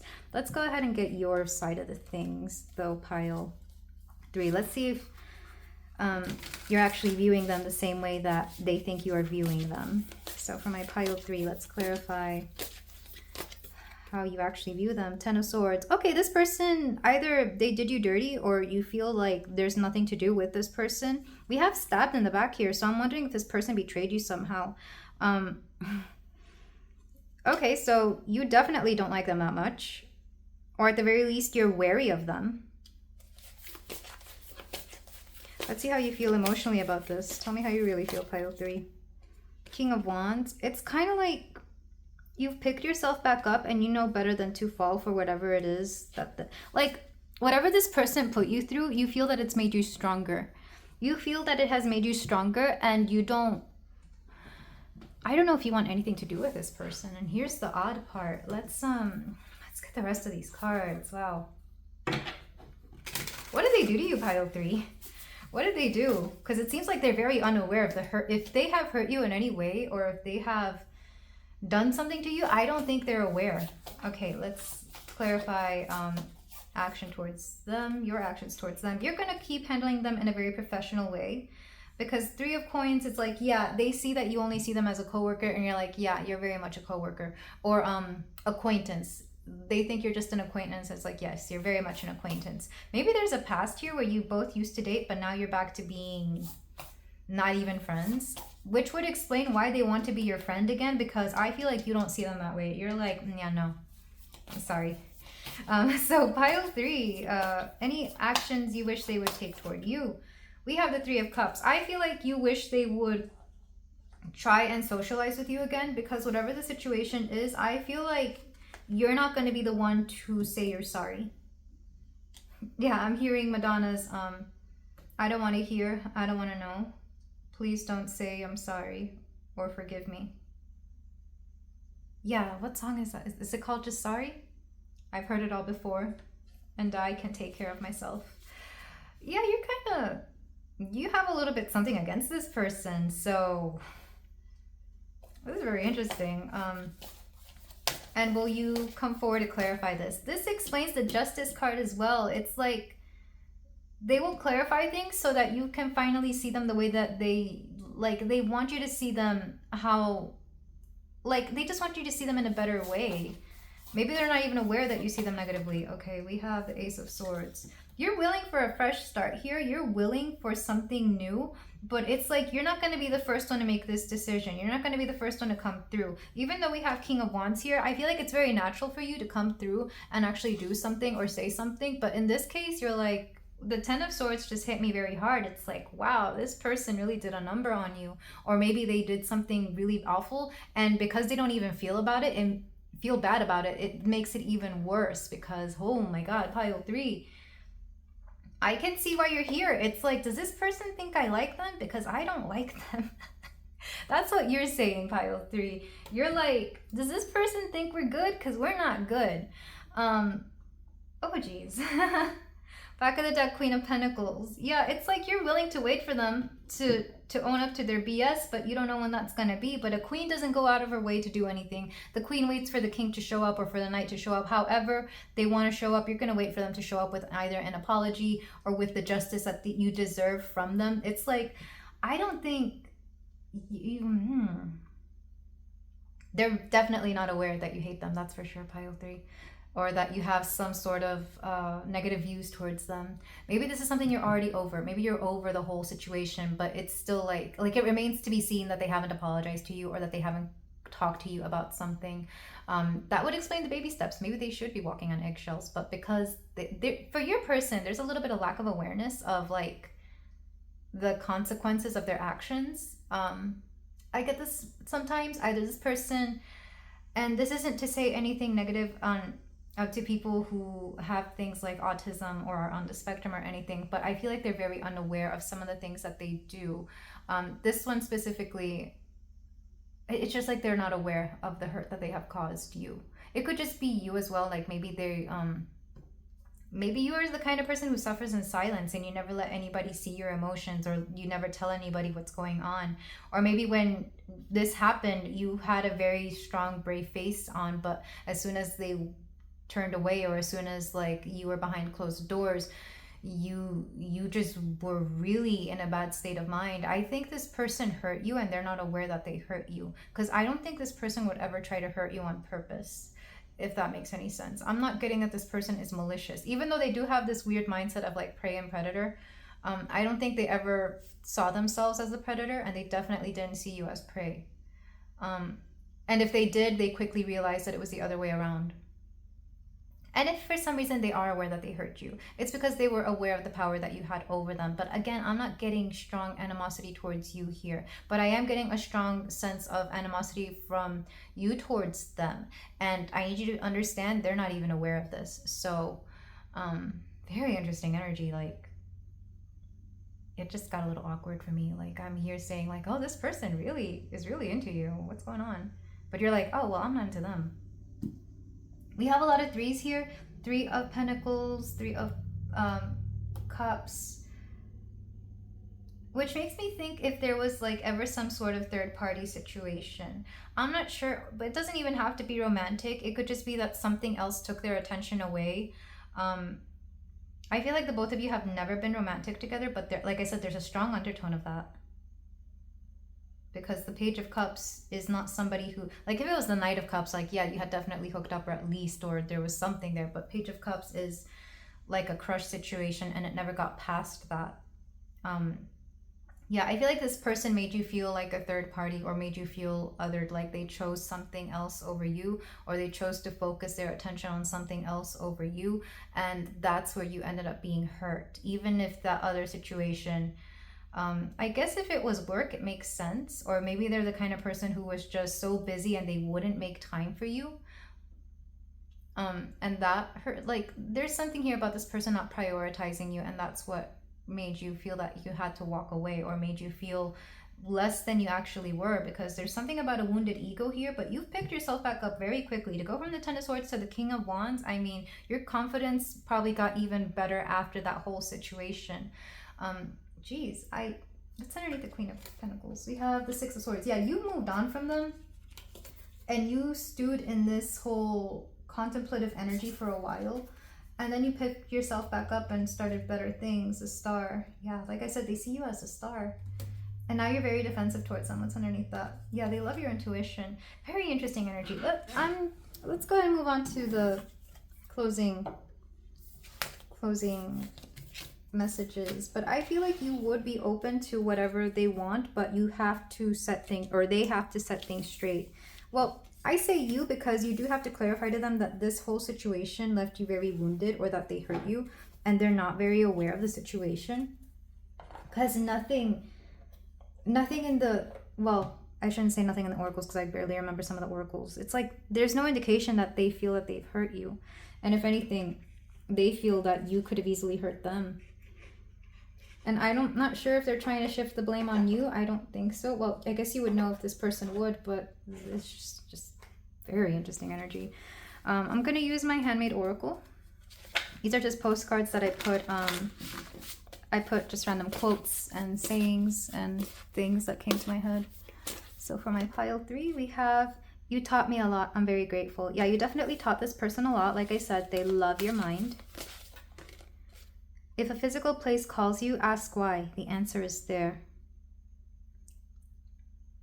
I wonder if you two meet somewhere very specific, or if like you get physically called to the places where you used to hang out, or where you used to be. Like sometimes you just want to be where you used to hang out, or it could be them coming through this way. Like maybe they frequent certain places that they used to frequent with you, and it's like, why am I here? And then they realize that they miss you, or that they miss some aspect of that place when you were with them. Last card. If you can't escape, then grow through it. You can do it. You'll be proud. Trust we already are. This is supposed to be your guides. It's like maybe you had to grow through the situation. Maybe it was hard to escape the hurt from this person and you had to really grow through it. Like, because I'm getting feelings of abandonment from you, pile 3, from this person. And like I said, this person's not aware of how much their actions impacted you. And I keep saying hurt, but I'm not, again, there's no feeling that they understood that they were hurting you in any way, shape, or form. This person is just unaware of like what it is that they do here. And again, I'm not sure if it's just because they're incapable of doing so, or because you never told them, or because you hide it so well. But there needs to be like some clarification between you and your person. But let's go ahead and get some affirmators love cards. Maybe this will give more clarity for my pile 3. I'm gonna get 2 of these. So the first one, warmth. I focus on warmth and let it guide all my interactions. No matter how others behave, I choose to respond warmly. With warmth, I can melt any icy exterior. I can soften any hard feelings. I can microwave my pizza. Today, I adopt the saying, kill him with kindness and turn myself into a warm and loving serial killer. So for some of you, it would benefit to embrace the warmth because, again, even if this person hurt you, they're not aware that they hurt you. So I feel like there is a big reconciliation here, or some sort of, like, I'm seeing a talk where you both try to explain to each other what has happened since then, or why you made them feel a certain way. And I feel like they'd be open to hearing it. Well, one, because they already love the way your mind works. They already love hearing you talk. Let's get more cards. Boundaries. I claim my right to set healthy boundaries, and I allow others to do the same. Sometimes personal space is taken and sometimes it's given, and sometimes if you're on the subway, it's completely disregarded and shamelessly invaded. I guess it depends on the day. There's something about setting boundaries with this person. Maybe you were hurt due to boundaries or lack of boundaries. Mostly lack of boundaries on either your or their part. So I feel like there's definitely a need for boundaries. Or maybe you have already set these boundaries and it's kind of like you're reconsidering whether you should let this person back into your life or not, because it seems like they really do have a very positive view of you and they never meant to hurt you. Let's go ahead and get more cards. I think you're just really good at hiding your pain, pile 3. And that's not me. I'm not trying to shame you for it. I'm not saying that's a bad thing. I just feel like if in the past, if you grew up with a lot of trauma or having a lot of pain and people didn't like it, or they didn't like having to see you be upset or cry, it's kind of like you had to learn how to hide it very well. It's like some of you got very used to suffering in silence because in the past people didn't want to have to deal with your upset emotions, which is very selfish of them, because you are very much allowed to express yourself emotionally, whether you are happy or upset. Like, the people who care about you will want to see this about you. Let's go ahead and get your last 3 cards, though, your animal cards. And I feel like this person, it would mean the world to them if you opened up that way. So we have this one. Mystical fox, look within. Calm your mind and listen to your inner voice. What is it trying to tell you? I feel like for some of you, it could be easy to feel triggered by this person because of the pain they unintentionally have created within you. It's kind of like something they did triggered you, and maybe you yourself didn't even realize that it was a trigger, and therefore it's like the pain here is a bit of an awkward situation itself. Let's get more. Not saying that you're not allowed to feel it, or I'm not trying to say that it's invalid. I'm not trying to invalidate that pain. It's just like it came out of nowhere. It may have even come out of nowhere for you, pile 3, and you're trying to figure out why this person made you feel that way. We have this badger card. Wise old badger. Purpose. Be determined. As long as you can stay true to your goals, you can overcome any obstacle.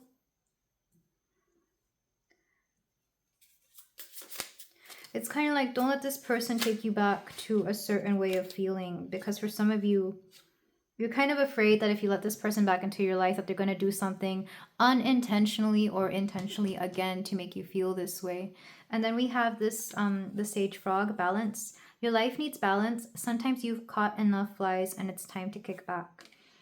There's something about balance within this connection. I'm not sure if with boundaries and balance, it's like maybe your boundaries were off balance. Maybe you did a lot more for this person than they did for you, or maybe you opened up a lot more to them than they opened up to you. Therefore, you felt that the connection was deeper. And when it was time to break it off or leave or something, you felt abandoned here. There's a bit of an abandonment wound for you, pile 3, or a neglect wound. It's kind of like when you separated or when there was space from this person, you felt either very lost or alone because you thought this person would be there for you, and it ended up being that they weren't, that they, not because they wanted to leave you alone, it's just that they assumed that you would be fine. Like it doesn't cross their mind that people would feel abandoned, or if it does, like they didn't realize that they did that to you. So I feel like there needs to be a conversation here, especially because, like I said, they love to hear your voice, they love your conversation, and they like the way your mind works, even if it works differently from theirs. But this is where I leave you, pile 3. I am sending you and your person all the best. I am sending you so much love and so much healing, and above all, clarity. If you feel like doing so, you can like, comment, and subscribe, and I will see you in the next reading. Take care. Hello there, pile 4. If you chose the rose quartz and I think this is the ritual deck. Yeah, this is the ritual deck. Then we have a reading here for you about what your person thinks you think of them. And I'm getting Sabrina Carpenter's Please, Please, Please. Don't prove I'm right. So maybe that's got something to do with this. Something about a reputation that this person may be aware that you have.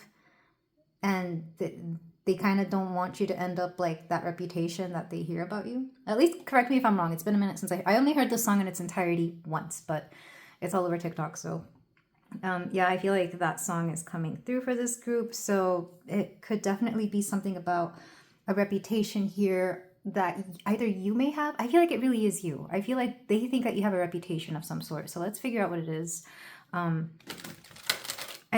something about friends as well, or they're like something about their friends or family, like their friends or family are aware that you have a reputation of some sort. And I think this person doesn't know you too well, or if they do, they think there might be a side to you that they're not aware of. Let's go ahead and get cards though. So already that very strong indication is coming through for you, pile 4.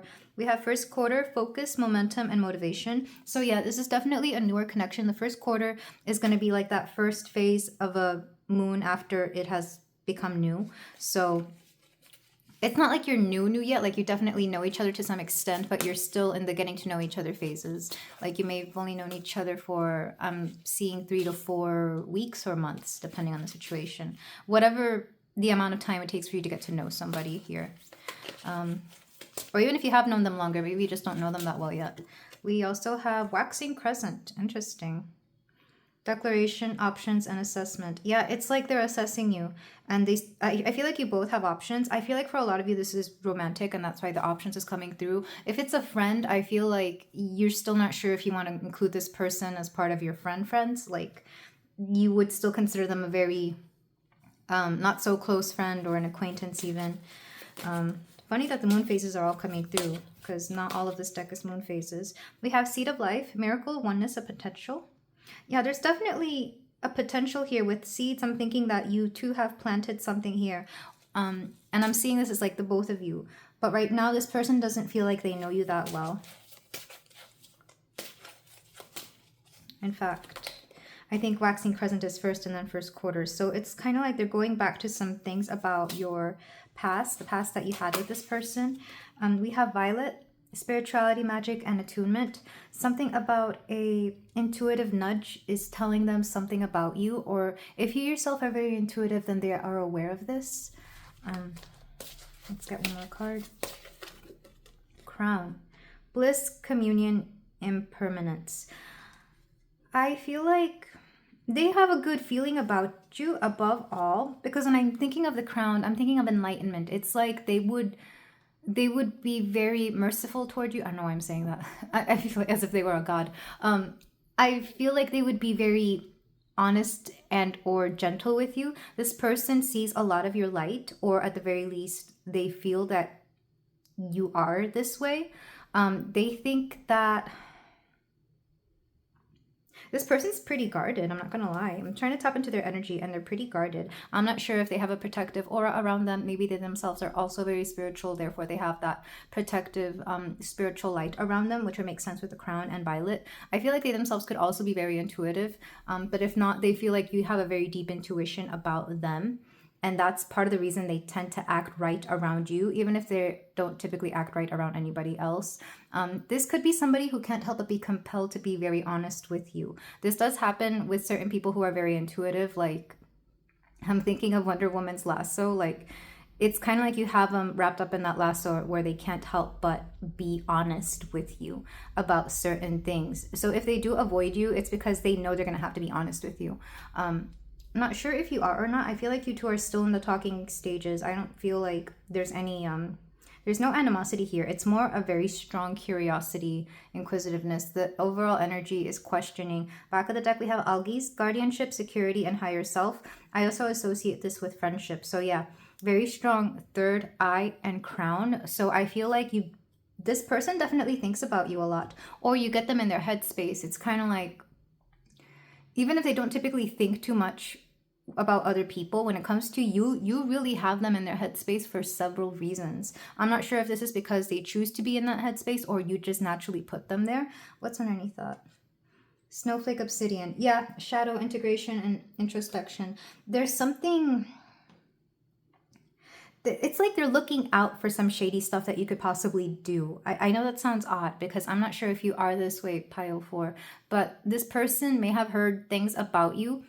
Therefore, they're keeping their guard up. So the way that they think you view them, I don't think they're thinking about that so much as they're thinking about protecting their own energy, time, space, whatever the situation is here.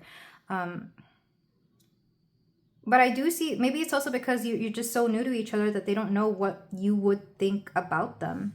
Like, I don't think that's something that crosses their mind. Let's go ahead and get more cards, though, just to see if we can get anything else about this person. For my pile 4. What does pile 4's person think that they think about them?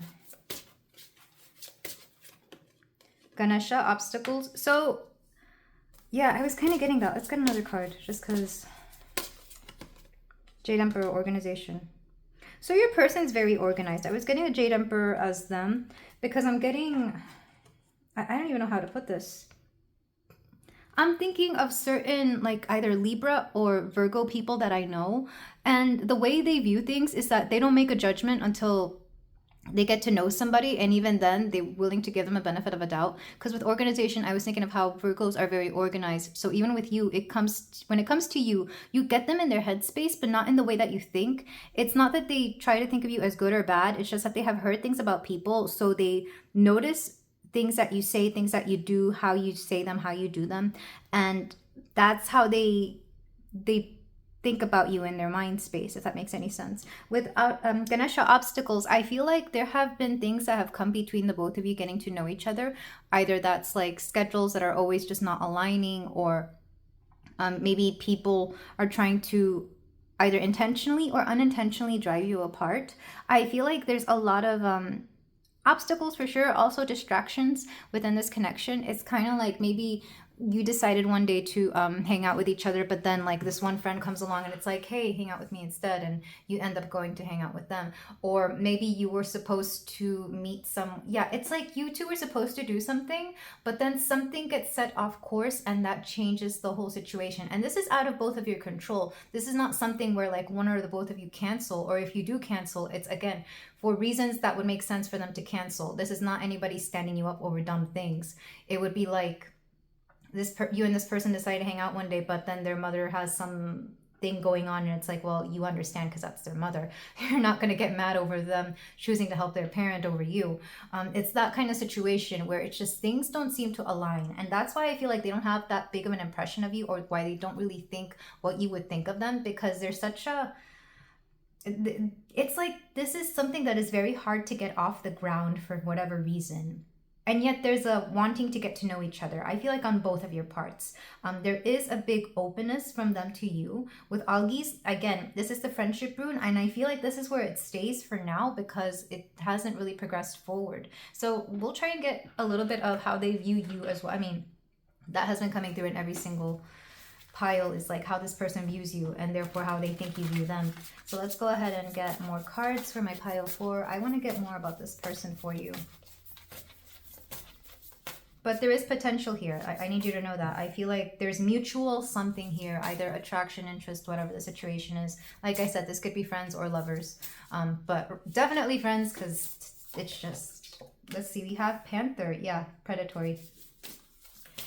We also, okay, 2 more wanted to come out. Scorpion and Cosmic Egg. Lots of very spiritual cards, like very, with Scorpion and Panther, I feel like you both may have your guard up. This person really thinks that you could strike at any moment, and I'm not sure how. I'm not sure if they heard that you are mean, or that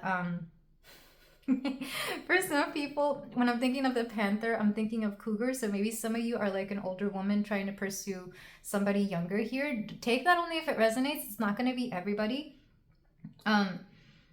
But Scorpion makes me think maybe you have a reputation kind of like a Scorpio, where Scorpios are kind of perceived as like mysterious and overly sensual, but they have that sting. But honestly, more Scorpios that I know are a lot sweeter and nicer. And yeah, you don't mess with them, but like they're nowhere near as bad. It's kind of like they have a kind of fear about you, and they don't want to say that it's a fear, but they think that you kind of want to take advantage of them, I guess, would be a way. But that's not it exactly. I'm not sure if this person would be the kind of person to get taken advantage of. I guess it depends on who it is. With Cosmic Egg, though, this is interesting because there's like a very spiritually guided thing here. Like you two are definitely meant to meet, maybe for spiritual reasons, maybe for some higher purpose. Let me get the rest of the cards and then I'll look into the Cosmic Egg, because I want to get what their feelings are regarding you and or this. For my pile 4, what does their person think that pile 4 thinks about that? Mystery, yeah, there it is, mysterious. They may also think that you think they're mysterious, but I feel like this person might have a little bit of a reputation for being mysterious. I don't know why that's coming through. But you're definitely mysterious to them. Lots of purple, lots of third eye. Faith, yeah, look, more purple. You might dream about this person a lot, or you might have like the few interactions that you have had, or even conversations may be very spiritually based. There's something here about the third eye. I feel like they might get intuitive hints about you, and maybe you about them. If they know you have an intuitive ability, like if they know you're psychic, they may think that you're definitely tapping into their subconscious and whatever. So they feel that you might know them better than they know themselves. Let's get one more. This is such interesting energy. And we have stopped. Yeah, I feel like if this is the case, they kind of don't want to progress forward. Either they have some odd view about psychic ability, or maybe they don't want you to. Maybe if it hasn't gotten any further, they are aware of this, and whether it's consciously or subconsciously, they kind of don't want to go there. It's like, if this person's going to be psychic around me, then maybe I don't want them knowing my deepest, darkest thoughts. Because there is a little bit of a fear here. If not of you, then of your ability, or of the way that you do this. Again, they think you're psychic. Maybe they think you're more psychic than you actually are, or something along those lines, because it's very interesting, the fact that all this purple is coming through. And even the Cosmic Egg, which I will read from the book. So from the book, we have completion, harmony, the infinite within the finite. The Cosmic Egg is the final card in the journey of the animal spirit deck, and it represents the unfolding of cosmic consciousness.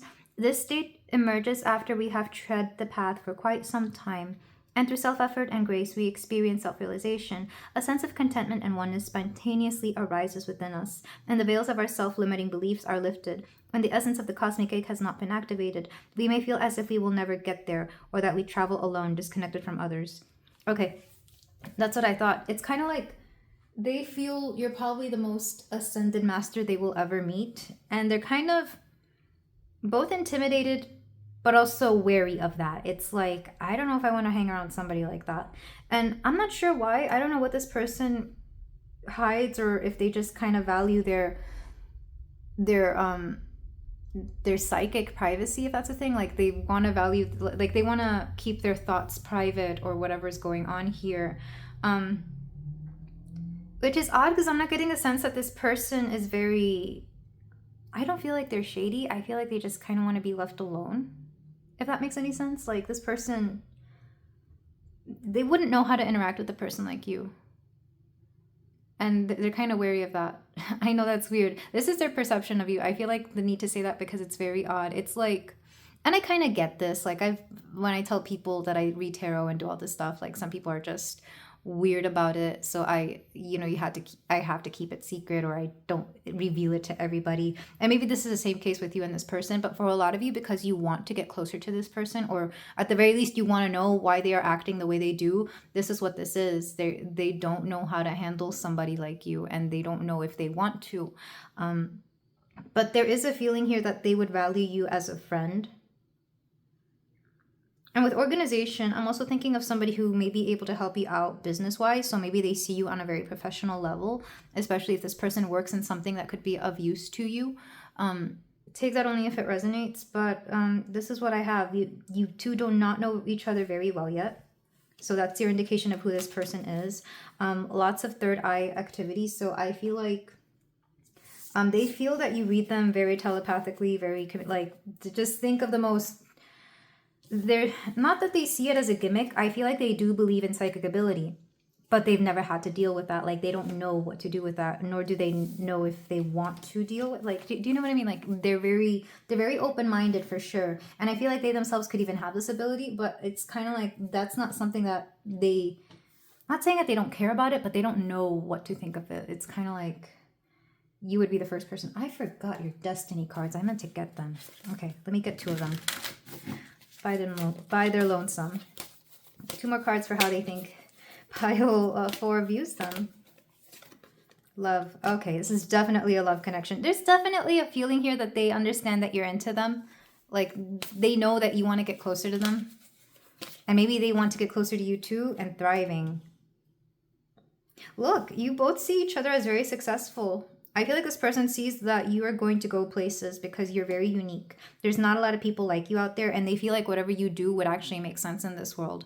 But again, I don't know if they know what to think of that within their own personal life. It's kind of like, I don't know, it's very odd. Like you would, because most people, when they know that somebody has a psychic or intuitive ability, either they want to, like, you know more about themselves, know more about the future, maybe exploit this. But I feel like this person, they believe in it, but not that they don't care, but they don't know what to think of it. Maybe because they haven't seen you in action that often, or if they have, I guess.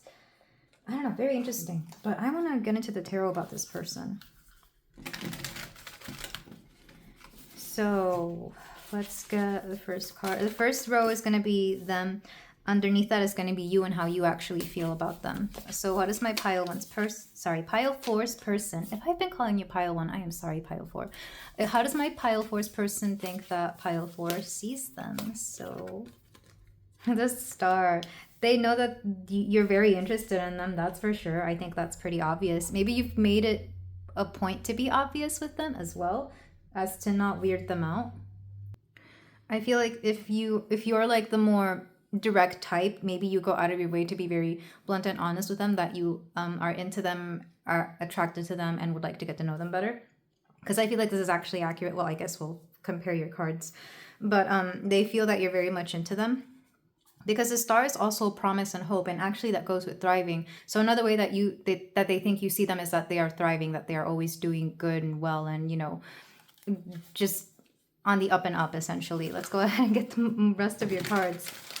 How do they feel about how they think you view them? How do they feel about this, essentially? The pillar again. Oh, wait, this is... The pillar is the Empress. Pile 4, this person definitely thinks you're attractive. But I feel like this also makes them feel attractive, that you're into them. Like, they definitely feel some type of way. I feel like a lot of you, either you're doing more of the pursuing, or maybe you're putting more effort into this. Because when they show up as the Empress in their feelings, it's kind of like they're the one being pursued. Which could be a good and or a bad thing, depending on the situation. any steps they're going to take as a result of this. We have the Queen of Wands. Look, they're going to be fine entertaining you, but I'm letting you know they're in their feminine energy when it comes to this. Even if they're a man, they're in their feminine energy. They're letting you come to them, which has been very common in a lot of the relationship stuff that I've been reading, where like even in a heteronormative relationship, the man will be the one who wants the woman to come to him. Or maybe that's just the kind of people I've been attracting and reading for lately. I have Venus in Aries, like I don't care about that. So but this person will definitely entertain you. Like they will definitely flirt back. Like that's what I'm feeling. Like there's definitely interest here. And what do they wish you would do? Or would they like you to do? Okay, these two. Page of Coins, Nine of Coins. So they definitely want this to go somewhere. They want you to keep giving. With the Nine of Coins though, they want you to keep investing in this. They want you to keep putting maybe quite literally your money into this, or it could also be that they just want you to keep giving to this. Like they want more, essentially. They want you to keep giving more. Not to overgive, that's for sure. Like I wouldn't advise you to overgive to this person, but they definitely want you to put more, how do I say this? They want to see more solid evidence that you would be willing to be something serious here, or that you really take this connection seriously. Because maybe one of the reputations that you have is for being a flirt. Because when I'm thinking of the star, I'm thinking of Aquarius energy. And if you know anything about Aquarius energy, not to hate on Aquarians, I'm not saying this in a bad or a good way. I'm not saying this in any type of way, but they like to have their options. They like to entertain a lot of people. They are a very social sign. Like they're acquaintances and friends to everybody, is essentially what I'm seeing. So it's kind of like, even if you are interested in them, they feel that you have a lot of that you're entertaining other people, or that you may be interested in other people. So they need to see something more, like more concrete evidence that you would be willing to take them seriously. Because when I'm thinking of the coins here, I was thinking of money at first, and maybe that is the case, but now I'm thinking of something that is long lasting. They want to see proof that this would be a long lasting thing, that you are taking this connection seriously, essentially. And the last card, are they going to attempt to clarify any of this? Seven of Swords. They're going to keep you guessing. So no. Seven of Swords is a big no. And I'm not sure. Why is that? Why won't they clarify it? This person doesn't give me the... Okay, why is that? It's weird. Because like I said, their energy doesn't feel bad. It just feels like they don't know what to think. I guess the Seven of Swords could also be confusion. Usually I read it as like lies and secrets, but it's kind of like when there's too much gossip going around that you get confused. That's what I'm getting. Let's see, what is it? Yeah. Eight of Wands. There's too much going on. There's too much going on.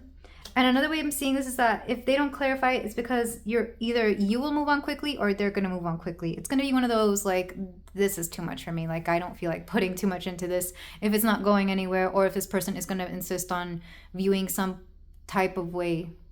Like, it's kind of like, forget about it. That's what this gives me. So I'm not sure how, like, again, you don't know this person that well. I feel like it might be a mild flirtation.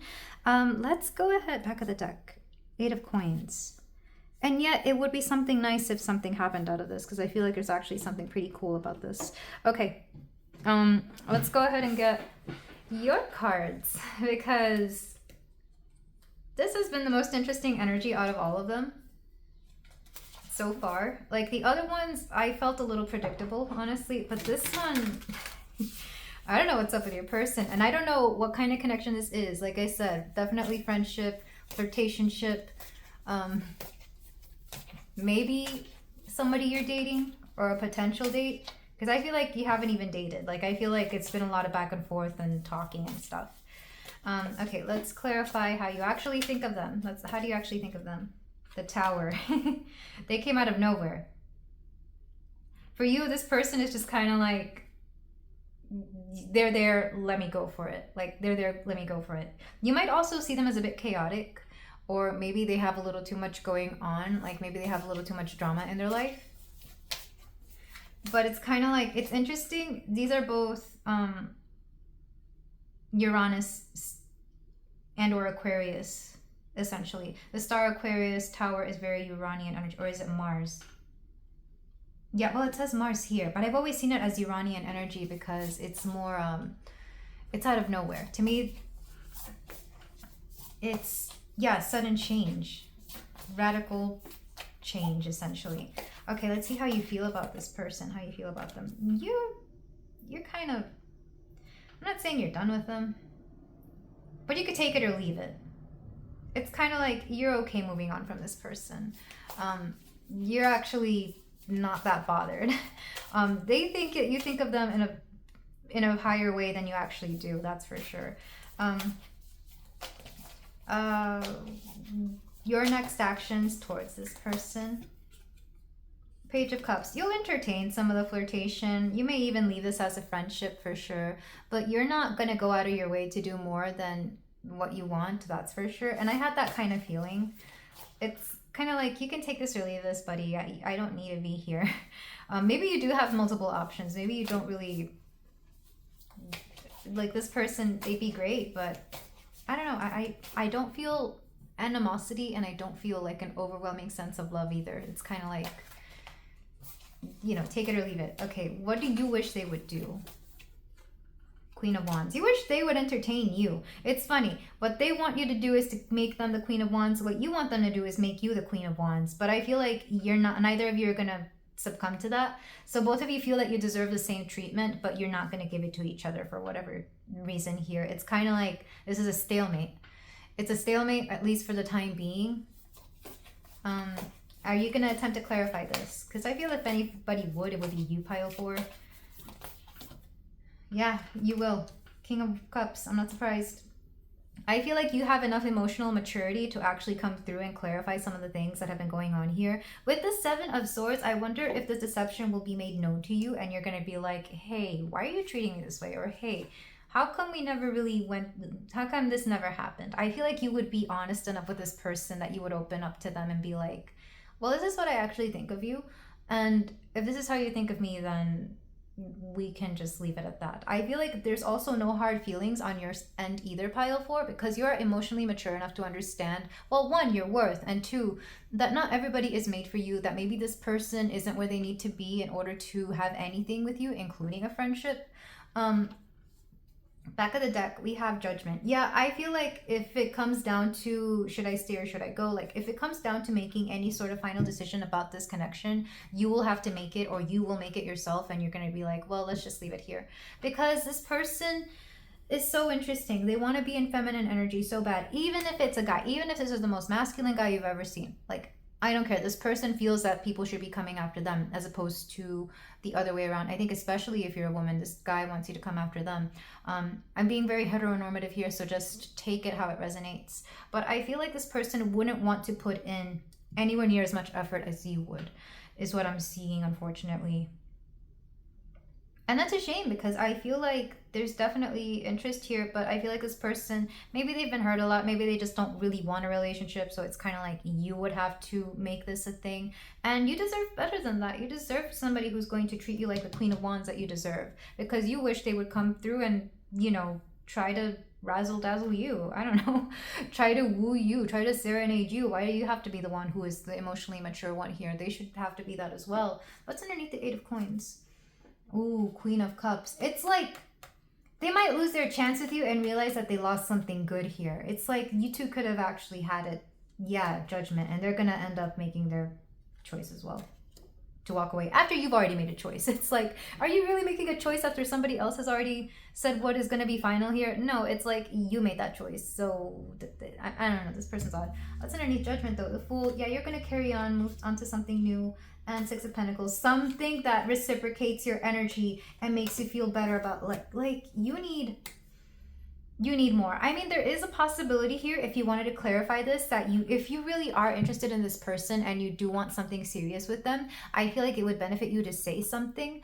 But even then, I'm not sure, because I feel like they would just move on quickly if they ever lost interest or something, because this person wants you to put a lot of effort into them, but then they're wanting to move on quickly as well. So it's like, what's the point?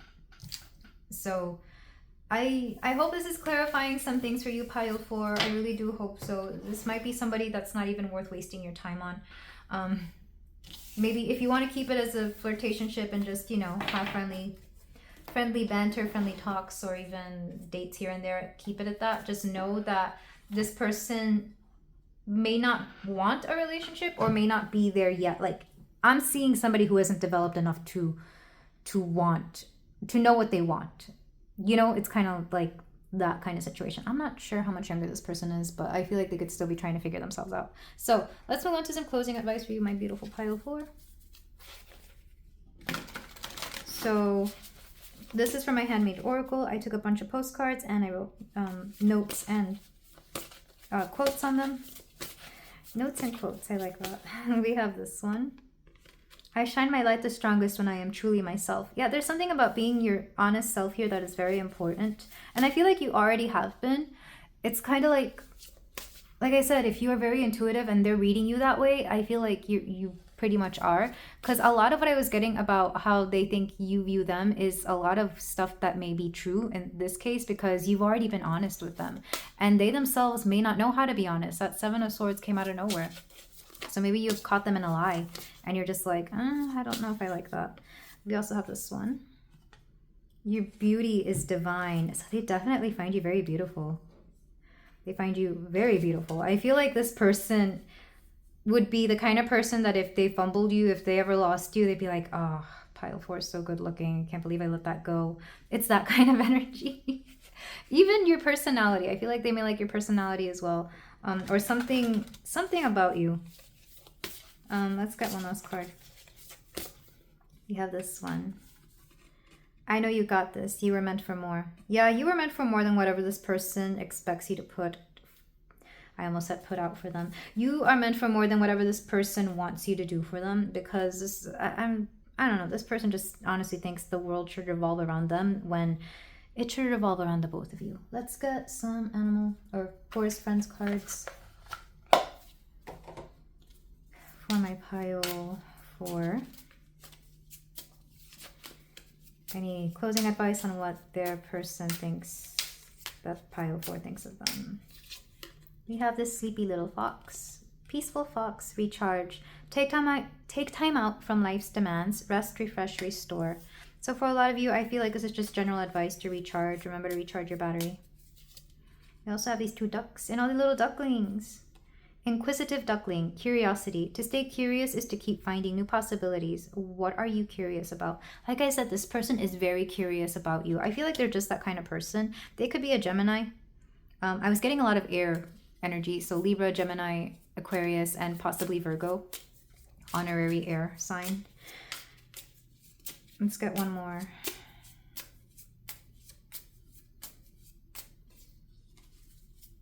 No, it doesn't feel right. Okay, the frog keeps coming up. Maybe some of you are tired of kissing frogs. Sage frog, balance. Your life needs balance. Sometimes you've caught enough flies and it's time to kick back. Yeah, I feel like some of you need to balance things out more. Maybe you've been going after the kind of people who expect you to put more into a relationship or to like chase them. And it's time for you to find people who are going to chase you. And I know that is easier said than done. And I was actually yelling at the universe about this the other day because, like I said, Venus and Aries, Mars in the ascendant. I always go after the things I want, but I keep getting hints that I should sit back and let people come to me. And I'm sitting here like, every relationship I have ever had, every friendship, well, maybe not every friendship, but a lot of the connections I've had, I've always had to be the one to initiate them. If I had never initiated anything, I would have never have been in a relationship. So maybe some of you are just as frustrated as I am, pile 4. Like, I am there with you, but this is what I'm hearing the universe say to you. And if that annoys you, trust me, I'm just as annoyed as you. I'm annoyed with you. So I guess we both need to keep each other in check about this, you know? Maybe we can check in here from time to time and make sure that we're not chasing. But let's get your last cards from the Affirmators Love and Relationship deck. For my pile 4. We got 2. We have warmth. I focus on warmth and let it guide all my interactions. No matter how others behave, I choose to respond warmly. With warmth, I can melt any icy exterior. I can soften any hard feelings.